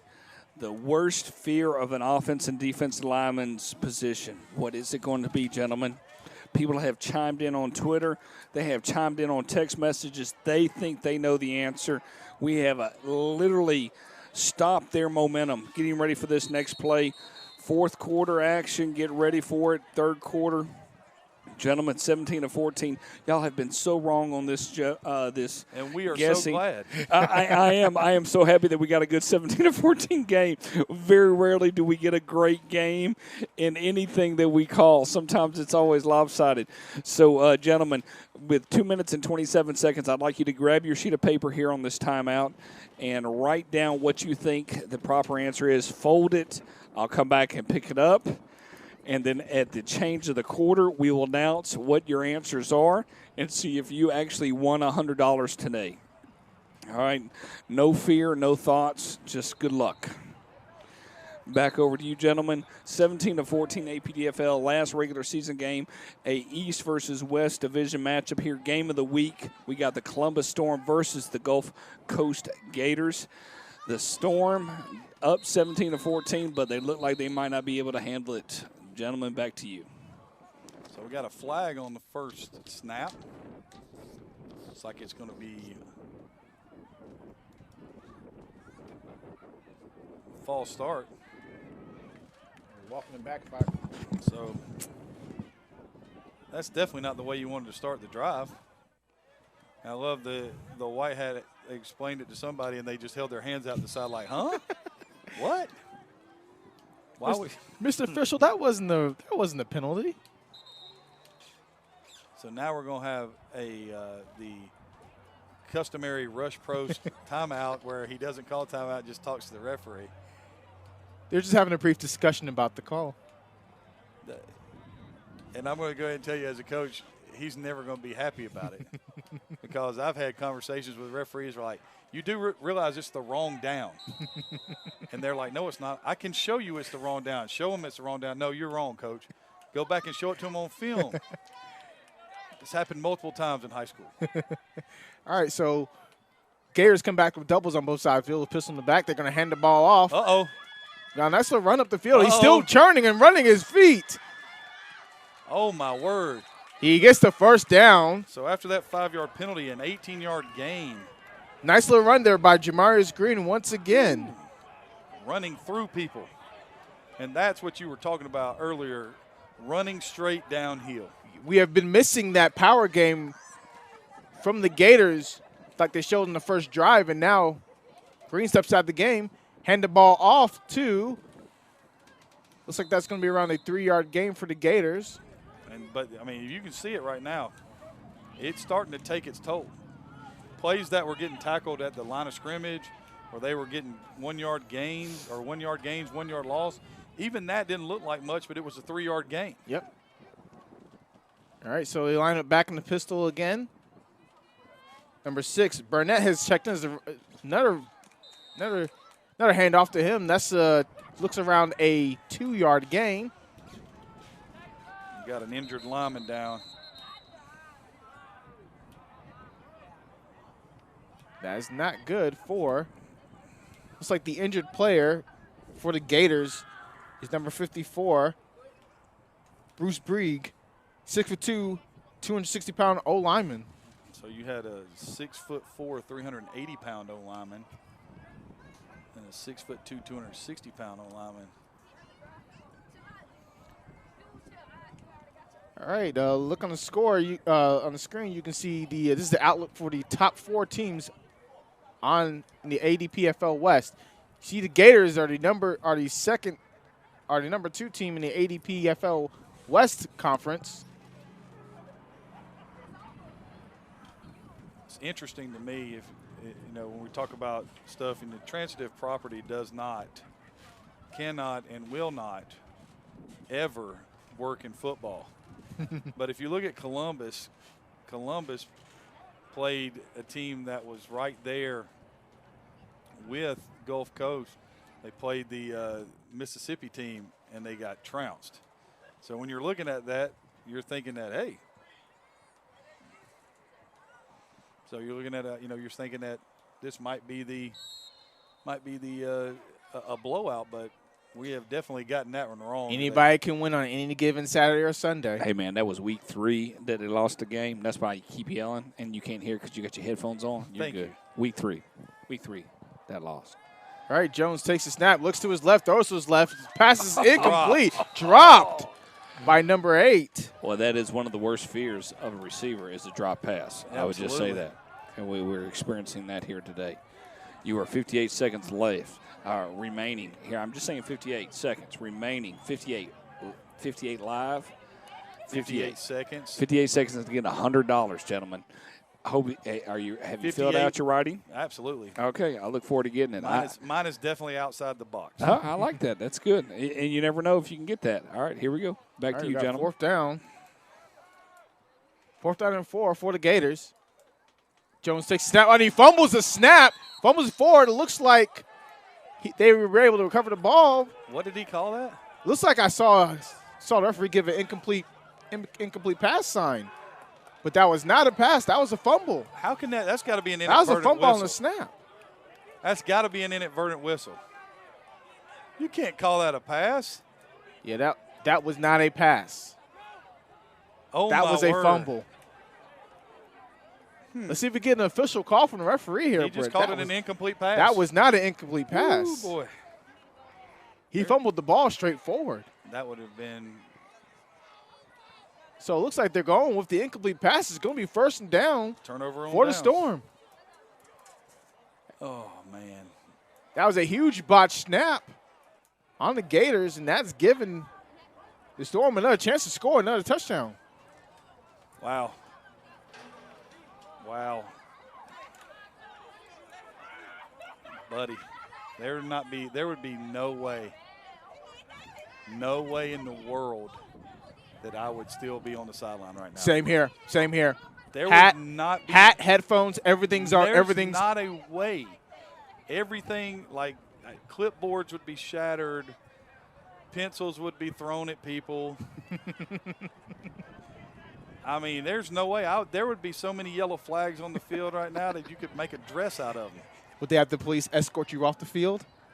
That's how irate you would be? I wouldn't leave. I would just lay down at the 50. This is a protest. There is no way that was an incomplete pass.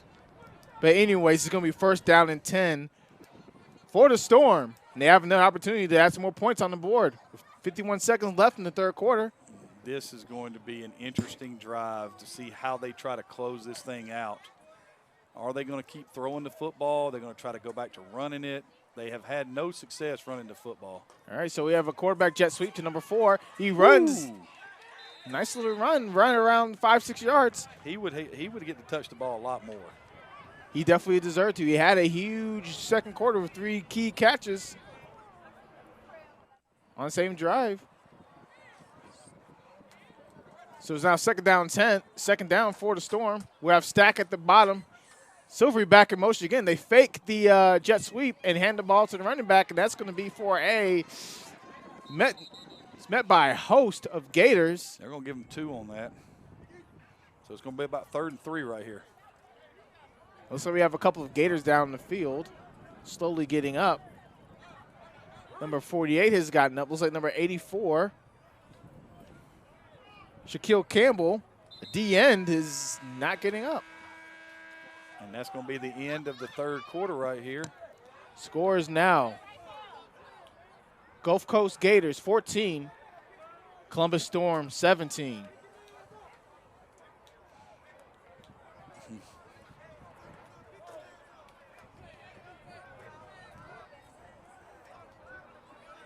I really hope mine's right, but not because of the $100. I just hope my whole time thinking, I was like, the only people that wouldn't be afraid of it, something not involved with football, would be an offensive or a defensive lineman. Yeah. That was a tough one. I was trying to figure it out. I'm not going to tell you what I guessed. We'll find out soon enough. It's coming. All right, ladies and gentlemen, we are here in the 4th quarter. We hope that we have an injured player at the start of the 4th quarter. But, I mean, a great game, 17-14. You know, when you look at the idea of people having that opportunity, it's just amazing. So take a chance on me. Take a chance on me. I'm going to play this song because it's a great background song. Just here we go. You can kind of just channel it. I mean, it's ABBA, but it's okay. Worst fears of a player. I mean, I'm an offensive lineman. I play defense as well, defensive line as well. But both of y'all are skilled players. And you had a chance to win $100 today, gentlemen. And here on Score 58 Live, we're more than glad to hand it out. Bernard Hunt out there, the commissioner of the APDFL, he guessed it right. And I already spoke with your brother, Devin, and we already discussed it. He feels bad that he didn't text you the answer, Dorian, and we apologize. But Coach Chapman, you're throwing it out there right now. He says, chance their pants falling down, wardrobe malfunction is their biggest fear. And when you think that being that large of a man of saying the biggest fear, and right now players, this is Dorian's, rolls up on their knee and ankle. Those are the 2 different answers. They have it. I will say this.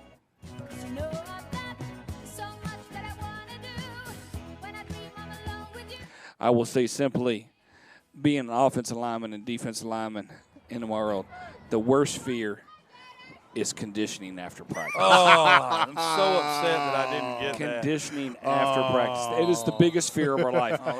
Okay, I created that I had asthma so I could stop running. Okay, back to you, gentlemen. All right, so it looks like we are seeing a different formation from the Storm this time. We have Eric Ziegler in the backfield once again, and he runs the ball upfield. That's a first down. And that's a first down for the Storm. They blew the whistle. They did blow it early. I thought I heard a whistle. So let's see what they mark the ball. They're going to mark it. Word. They're going to mark it back around 4 yards. They're going to replay the down? 40.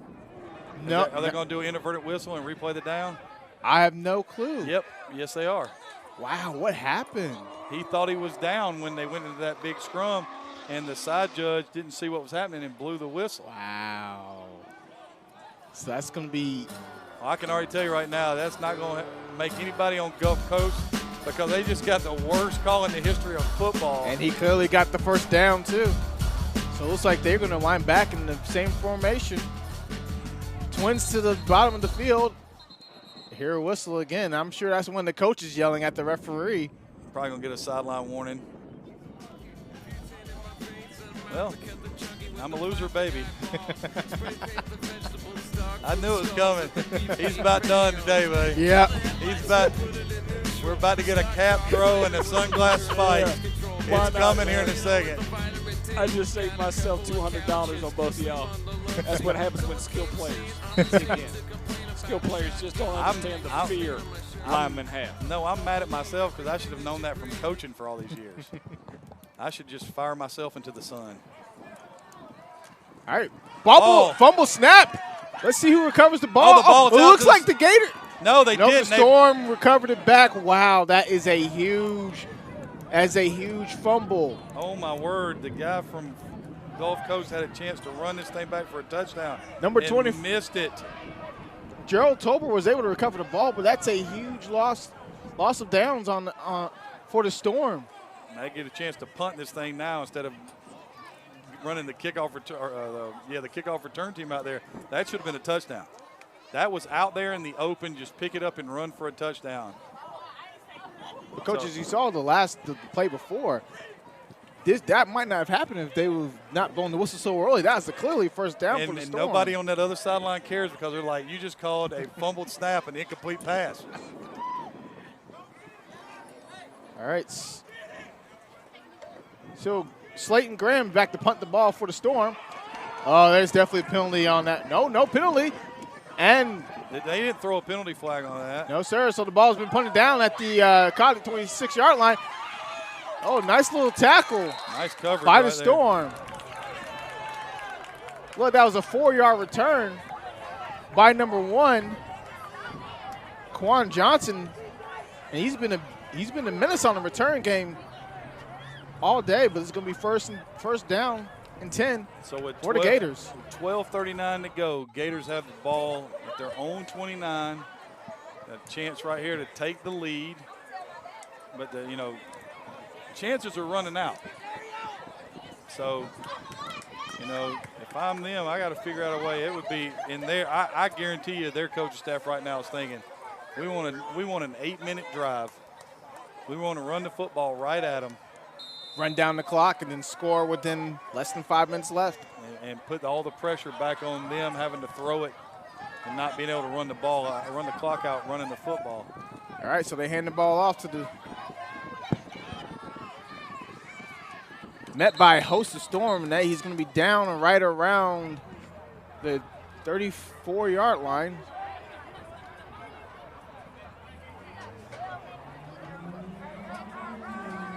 Gain of 4, bring up 2nd down and 6 right here. Good Lord, they backed that ball up a whole yard. No, they didn't. Still a gain of 4. All right, now Jones is back in the gun. Takes a snap, drops back to pass, scrambles to his right side, throws the ball. And that's going to be almost intercepted. Bounced right off the shoulders, off the chest of number 6, Joseph Ray from the University of South Alabama. Coach, that was like, if he would have caught that ball, he's clearly going to end zone. That's a pick 6. He's got his eyes on Quan Johnson. He's running to cut the route off. And he's got his eyes all on number 1 coming to the short out route, and the ball gets fired and it hits him right in the chest. And as my dad would say watching the game, that's why he plays defense. All right, so we got 2nd down. We're going to hand the ball off, and looks like that's around a 3 or 4 yard run. Can't believe they ran that play on 3rd down and 6. Maybe they're thinking in 2nd or in 2. They're going to give him 2 yards, so it's going to bring up 4th down and about 4 right here. But it's way too early to be going for this right here. Because we've seen Columbus we know they can kick a field goal. From 40 yards out, 40 plus yards out. Snap to Jones, and it's another botch snap.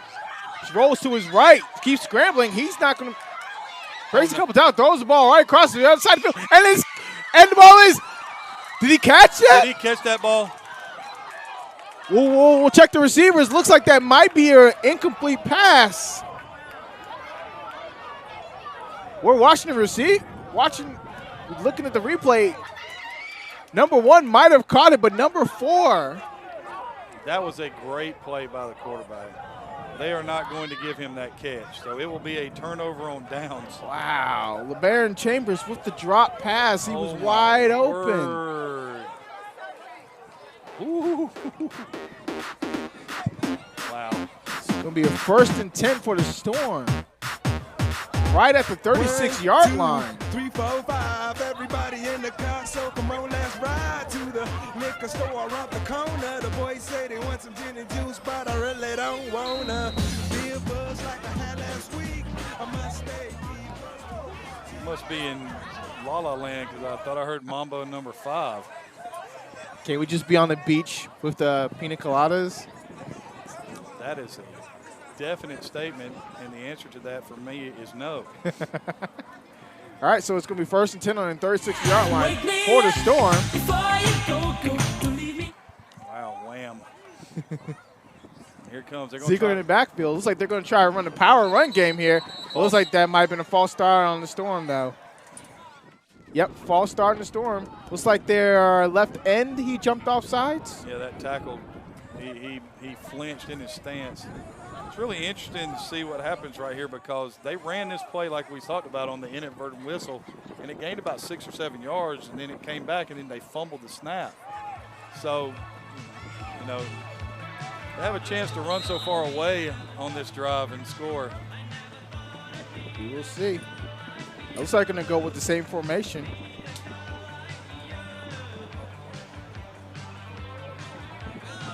All right, so 1st and 15 right here. They're going to come out and try to just ground and pound. But I can't believe they're giving it to a defensive lineman. Yes. I mean, that's awesome to me. I'm sure he's loving it, but you've seen some D linemen. They're about as fast and as athletic as any running back out there. Absolutely, especially in today's game. Yes, sir. Such a premium on rushing the passer. Yes, sir. All right. So once again, we got number 8, Ziegler in the pistol. They hand the ball off to him. Hand the ball off to him. That's a nice little hole. Breaks a tackle. He's still running. He's down to the 34-yard line. It's a nice little carry by Ziegler once again.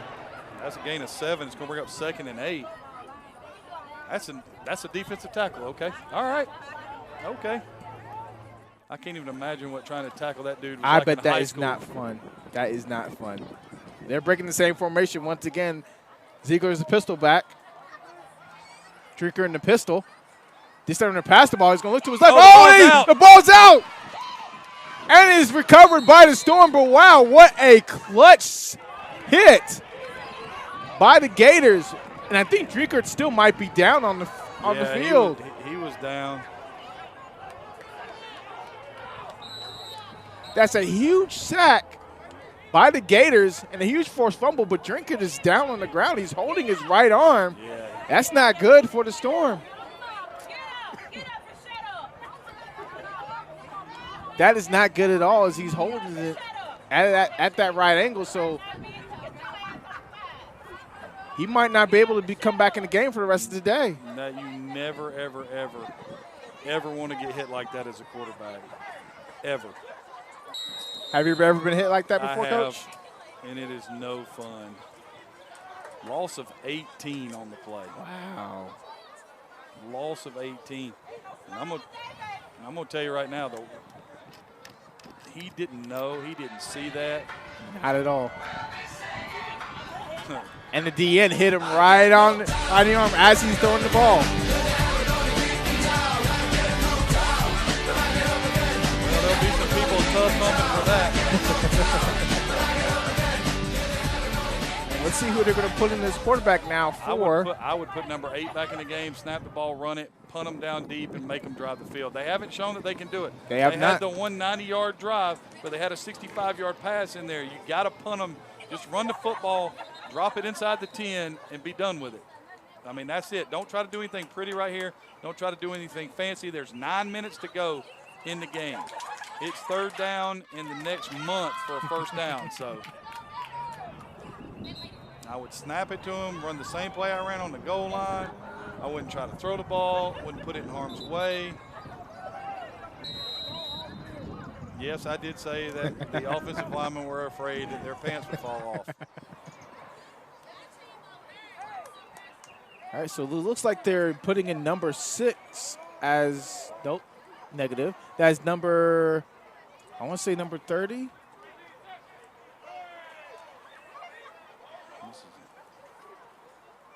There's a throw to the left side of the field, short screen, and he is stopped in the backfield.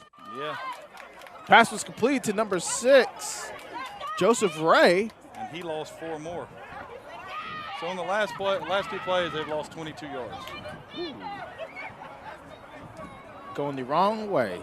You want to go forward, not backward. Looks like the quarterback is now number 26, Isaac Austin. He is a linebacker out of Hardaway High School. And we have, and we're going to get the punt. But, you know, it would have been so much better to run it, get 2 or 3, punt the ball from midfield, try to drop it inside the 10. Now you're punting from back on your end of the field. Back to kick the ball off for the Storms, number 12, Slayton Graham. Snap. Catches the snap. And he has been knocked down by someone on the Gators, and that ball is rolling down all the way down to the 7-yard line. But that is awesome punt. But that should be a first down for the Storm now, since it looks like they either roughed or ran into the kicker. They definitely ran into him. We'll check the flag and see what the refs call. That was just a straight up forearm shiver to the head.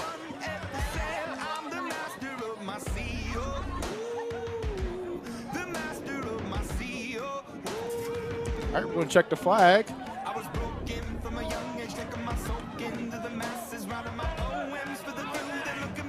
This poor guy refereeing this game said he didn't sign up for all this. They've had a very rough game so far.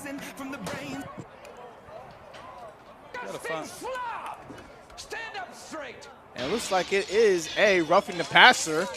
So that's going to be a 15-yard penalty and an automatic first down for the Storm.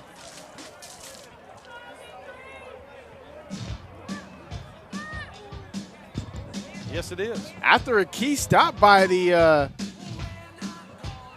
Gators, that penalty really is going to hurt them. Oh man, that's the worst thing that could have happened to you. Make a stop on the drive, and you wind up shooting yourself in the foot. 15-yard penalty and automatic first down for the Storm. The most impressive thing was he got decked as he was kicking the ball, and it still rolled down to the 7. Very good punt, but it's now going to be 1st and 10 on the 41-yard line for the Storm. Looks like we have number 26, Isaac Austin, back in for the quarterback, as quarterback. And if I'm the Gators, everybody that can be in the box is in the box. Throws the ball out to the left side, throws at the feet of the intended receiver, number 15, Norris James. That's going to be 2nd down and 10. And there's 7 minutes and 30 seconds left to go in the game, and you have the ball, and you are not running the football with your backup quarterback. And he is a nice-sized guy as well. He's listed on our roster at 6'2", 235. So that will definitely wear down the Gators' defense. And they just ran the play in with a receiver. All right, so we have doubles at 2 receivers on at the top of the screen, 2 at the bottom. Back in that stack a little. Quarterback in the pistol. Takes snap and hands the ball off. And he's going to maybe get back to the line of scrimmage, maybe even lose a yard. It's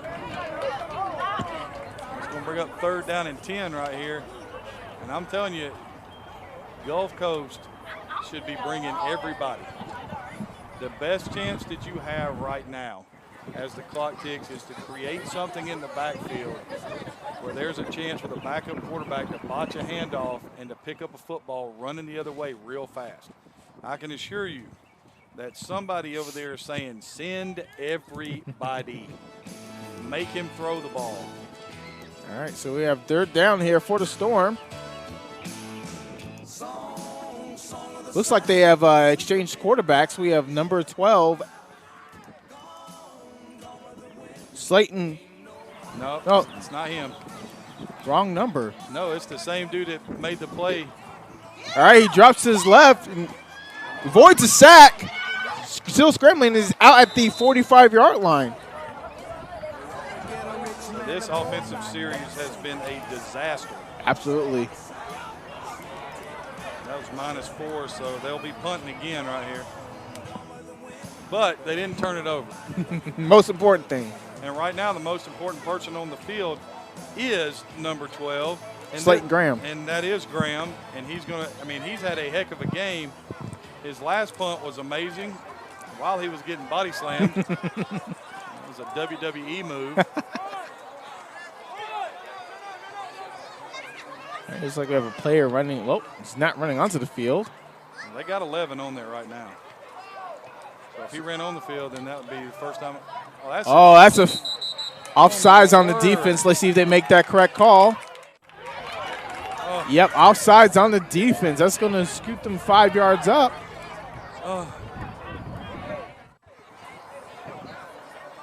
Not enough for a first down, but a few yards more for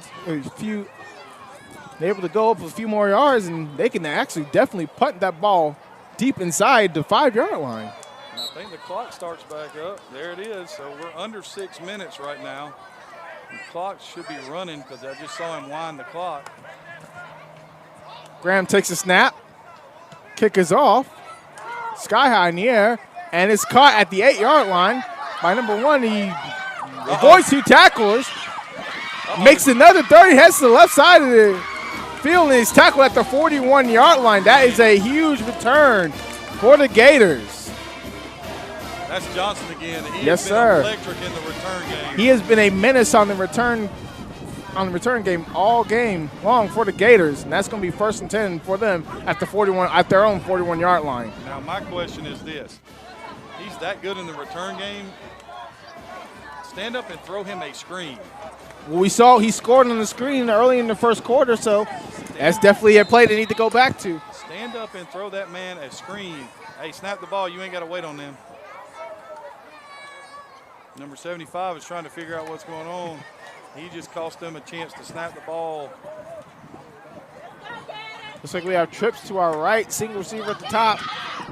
Jones back, takes a snap. Quarterback sweep to the left side, breaks the tackle. Now he's running right back up the middle.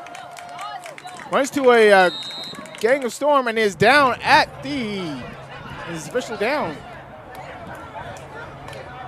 He made it to the 48, so give him 7.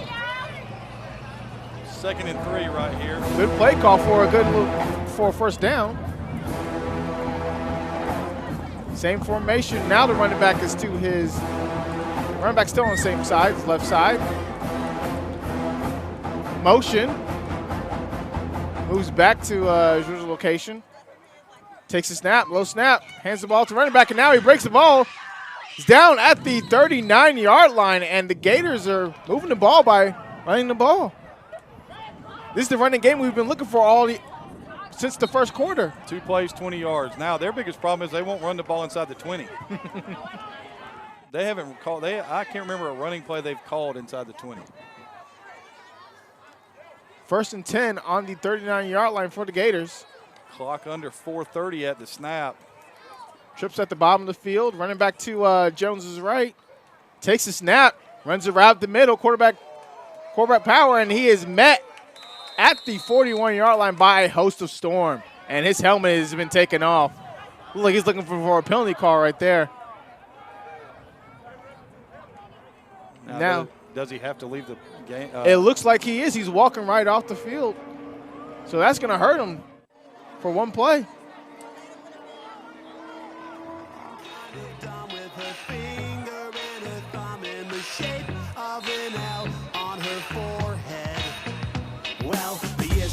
Looks like number 0, Matt Rouser, is going to be the quarterback. Well, how about this?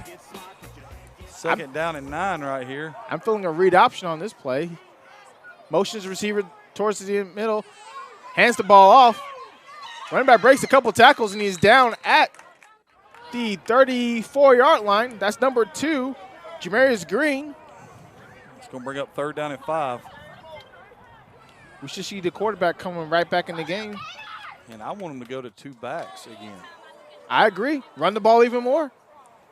They've had success this drive so far. They're going to stay in the trips because they're keeping. They need to run that play without the motion because the motion's bringing this guy off the backside. Bringing the defender back into the. All right, so hand the ball off to a running back once again. He's down at the 30-yard line. Jeez, what a terrible spot. I mean, just what an awful spot. And with 3 minutes to go right here, it's 4th down and 2.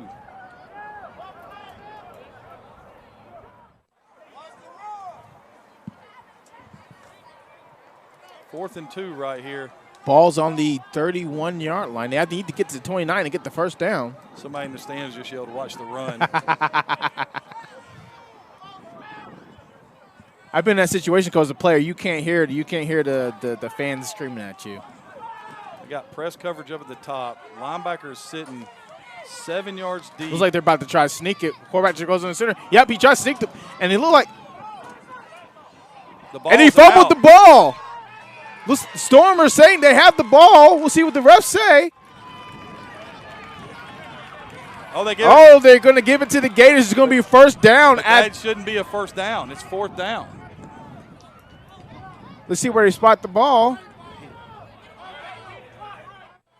That's at the 25-yard line, so it's going to be a first down for the Gators. Yeah, they ended up getting a 7-yard gain off that, but I'm pretty certain that somewhere in a rule book somewhere it says on fourth down or inside the 5, if you fumble it, you have to be the person that recovers it. Now, I don't think he went over and recovered it. I may be wrong. I'm not sure. It looked like he escaped the Batcher. Anyways, they hand the ball to the running back once again.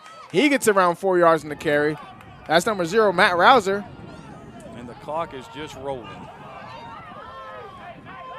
Under 2 minutes now on the snap. They're going to have to speed up. They got Snap too many the ball people on the field. Let's see what the call. They're going to call timeout. Timeout, Columbus. Man, I'm going to tell you right now, that was a generous timeout. Very generous. My question to you, Coach, did it look like the Gators were lined up and ready to play as well? They were. I mean, the Gators had the ball. They were getting ready to go. And you had the Storm. They had a guy standing in the neutral zone. You had a guy running off the field. So you had an offsides and too many people on the field. And then you got a timeout at about the same time the ball was snapped. So, hey, gentlemen. Hey. Good game? And great game. Very good game. Can you name the song? Hold on.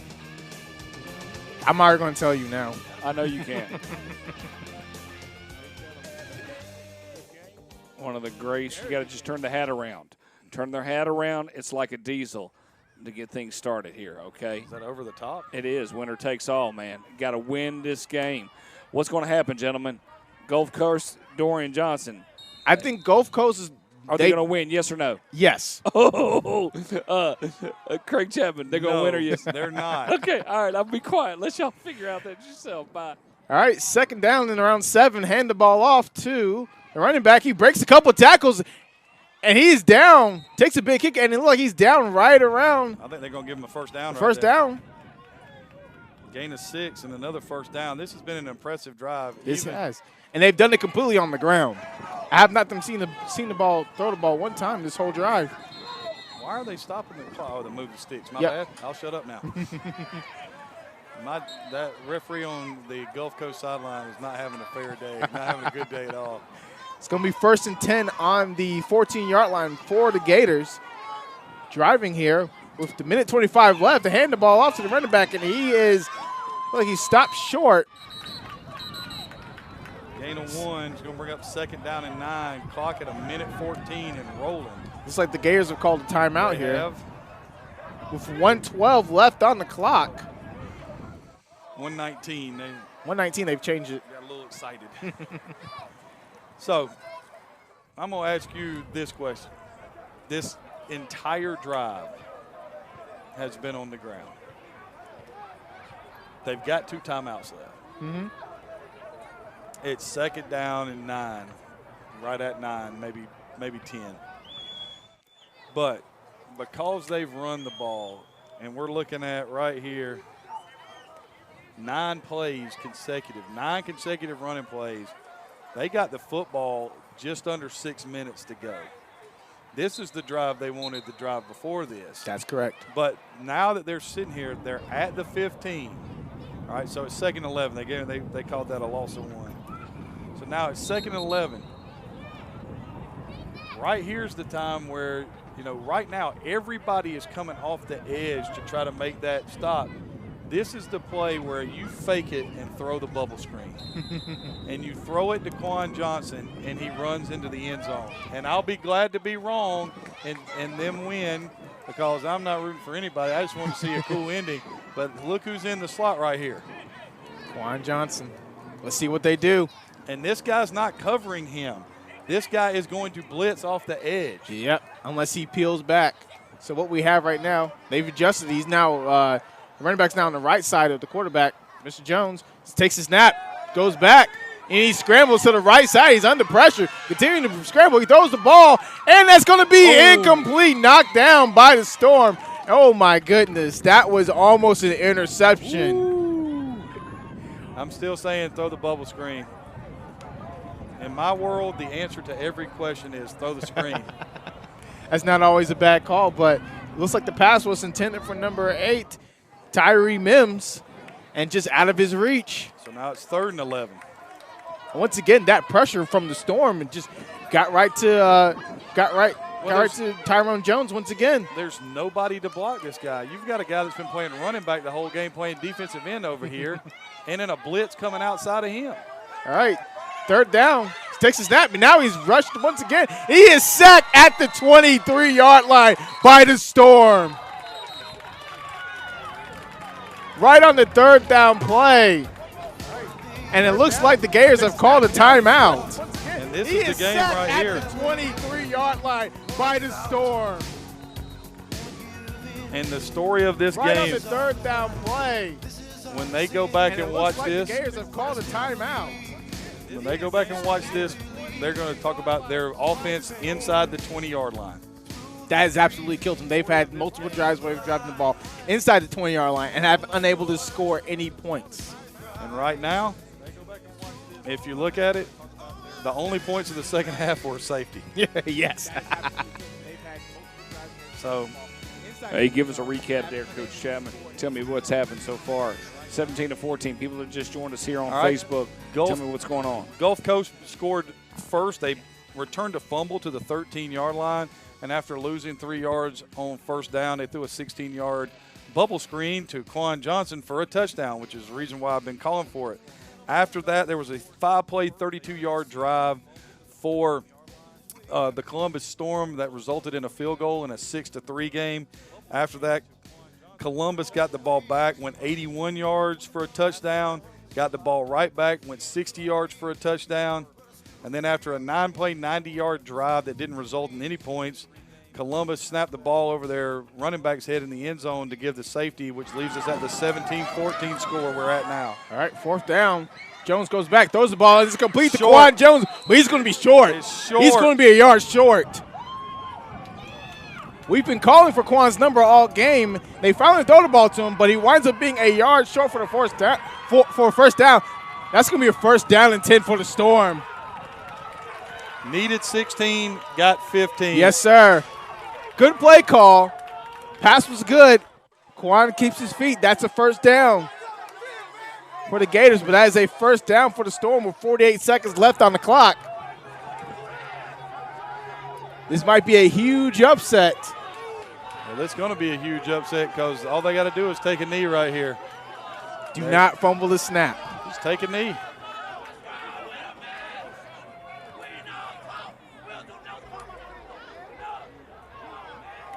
So, Dorian, who you got as player of the game? I have to give it to quarterback Charles Drinkard.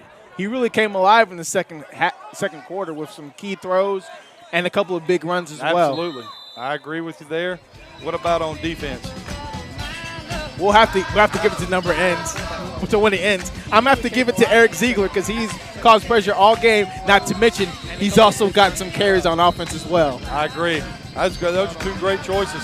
Absolutely agree. There's the last timeout from Gulf Coast. I'm going to have to give it to So Eric now, Ziegler. here's the thing about this. He's also got some carries on Here's the bad part about what they just did. Gulf Coast had a timeout left. You've been in the shotgun. You took a shotgun snap and took a knee at your own 1-yard line. Now, I realize this is the last play of the game, but if you fumbled a football right here and it goes in the end zone, you lose. Yes. All right, what happened? Oh my God! He just fumbled the ball. That's a touchdown for the Gators. Oh my goodness! Oh my goodness! Wow! Wow! Just to let everybody know, I'm 2 for 2 on the day. I called the safety and I called that. Drinker is saying he's down, but from what it looks like, he fumbled the ball right on the snap. The Gators recovered it in the end zone for a touchdown. Oh my word! With 43 seconds left, it has come off the chains here in Phoenix City, Alabama. We'll see what the official call is, but they already called it. It's a touchdown. This is a touchdown for the Gators. That is not how you want to lose a game right there. Oh my word! You have got to be kidding me. I have seen everything now. I mean, literally. The two scores we've had in the second half have been a safety from the 1 yard line and a fumbled snap for a fumble recovery at the 1 yard line. Oh, snap the ball. Yeah, it looks like they're going for 2 here. Storm players are protesting the play, and that's going to be – I'm not sure what the rest are going to call here, but that should be 2-point conversion right there. It should be illegal motion because they weren't all set. Well, it looks like he called a touchdown. The referee on the left end called a touchdown. So the score is now 22-17. 22-17. So we went from the score being 14-17 with 45 seconds left. Now it is 22-17 with the Gators up with 43 seconds left on the clock. And Harry Burke, a linebacker from Excelsior High School at 6'2", 235 pounds, recovered the ball in the end zone for the game-winning touchdown, which means he gets the super player of the game. Yes, because sir. We had already announced the players of the game. But it's not over yet. No, sir, it's not. We still have 43 seconds left on the clock. Columbus still has a timeout. And now the coach is protesting the call, the touchdown call. But they're not going to overturn this. It's already a touchdown. I tell you what, the white hat in this game has given these coaches more leeway than I have ever seen. He has done an absolutely awesome job. I think they just now called the penalty on him. I see a flag at the referee's feet. Let's see what he calls. It's already a touchdown. Well, once again, I should probably stop saying things. Or, hey, I'm going to win the lottery later on because I think they just now called the penalty on him. I see a flag. Now, who did they call the penalty on? It had to have been on the head coach for the Storm. Ejected. He ran all the way right to where the referees were at the 3 yard line. And they ejected him. Ah, that makes sense. And so now any chance you had of getting a kickoff return. Now bunk. He ran all the way. So now they're going to kick the ball off at the 50-yard line. This should be a touchback, automatic touchback. But we will see. Well, I know what. I would not kick it to number 7. No, sir. Number 7 for Columbus. And that's Joseph Ray has been close a couple of times a day to busting one. And if he busts one and runs this thing back, it's going to be epic. All right, the ball is fair caught and at the 20-yard line. That was smart. No time runs off the clock. So it's now going to be 1st and 10 for the Storm. Let's see if they can work some magic here. Their quarterback is now the issue. They're running through some serious issues right now. It looks like their head coach got ejected. Their backup quarterback, their starting quarterback is out. They're bringing Drinkert back in. Oh, okay.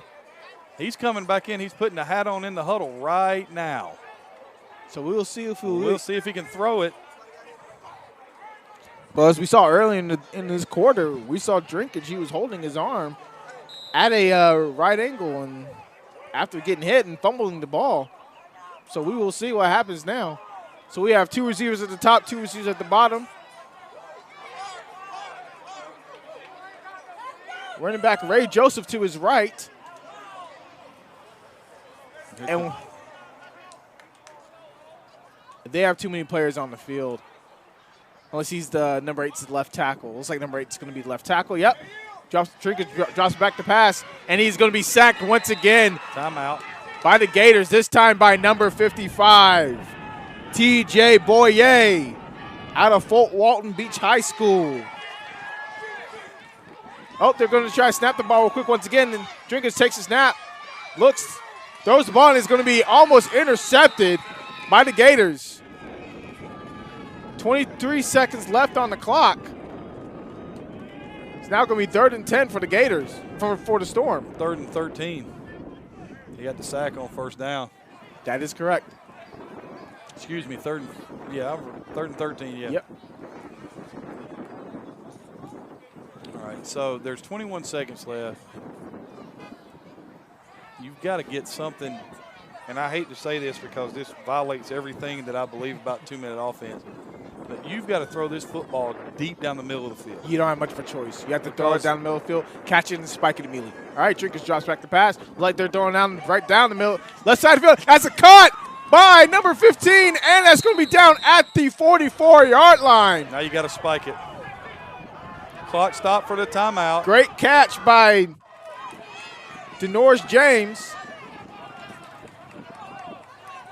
Now you get up there and now you get up there and spike it. Nope, they take the snap. Drinkers drops back the pass. He scrambles to his right, throws down to the field. Oh, he has it open, and it's going to be intercepted. Nope, he drops the interception. But that's the end of the game. What a game. What a game. Final score here in Phoenix City, Alabama. The Gulf Coast Gators 22 and the Columbus Storm 17. What a heck of an ending of a game. What do you think, Coach? That was one of the wildest, craziest endings of a game. I've seen games end on Hail Marys.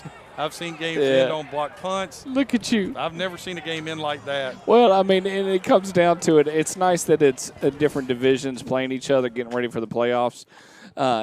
We've had a great participation across the boards here on Facebook, Twitter, YouTube, and Vimeo. Glad to have everybody tuning in with us. Hey, Dorian and Craig, great job. Great, wonderful camera crew in Phoenix, Alabama, between Joey and Rob Wright. Got Devin on the scoreboard. Y'all did a great job tonight. Thank y'all so much for being a part of this experience. Gentlemen, one word to describe it. You only get one word, Dorian. Chaotic. Chaotic. All right. Craig Chapman, go for it. Unprecedented. And I'll say a blast. And I can't write, so a blast is combined because a blast. A blast is that. Hey, playoffs are starting next week here in the APDFL. If you want us to help out, we'd be more than glad to help out. Just let us know. It's one of those things. Just let us help, and let us help you if you need help out there in the old streaming, filming world. Nothing better than having all these individuals tuning in, watching the game here tonight. Great matchup between the two. I know everybody has different thought process between the Storm and the Gators, but hey, we saw a great game tonight, and that's all that I can ask for, and that's the nicest thing in the world. Ladies and gentlemen, have a wonderful Memorial Day weekend. You get Monday off if you're in the world of getting that Monday off. If not, go to work and smile anyways. Be safe out there in this crazy world we live in. Thank you so much. I'm Bo McMichael with Dorian Johnson and Craig Chapman. We got Devin Johnson, Rob Wright, and Joey Russo behind the scenes. Take care of yourselves. We'll see you next Saturday here on 58 Live.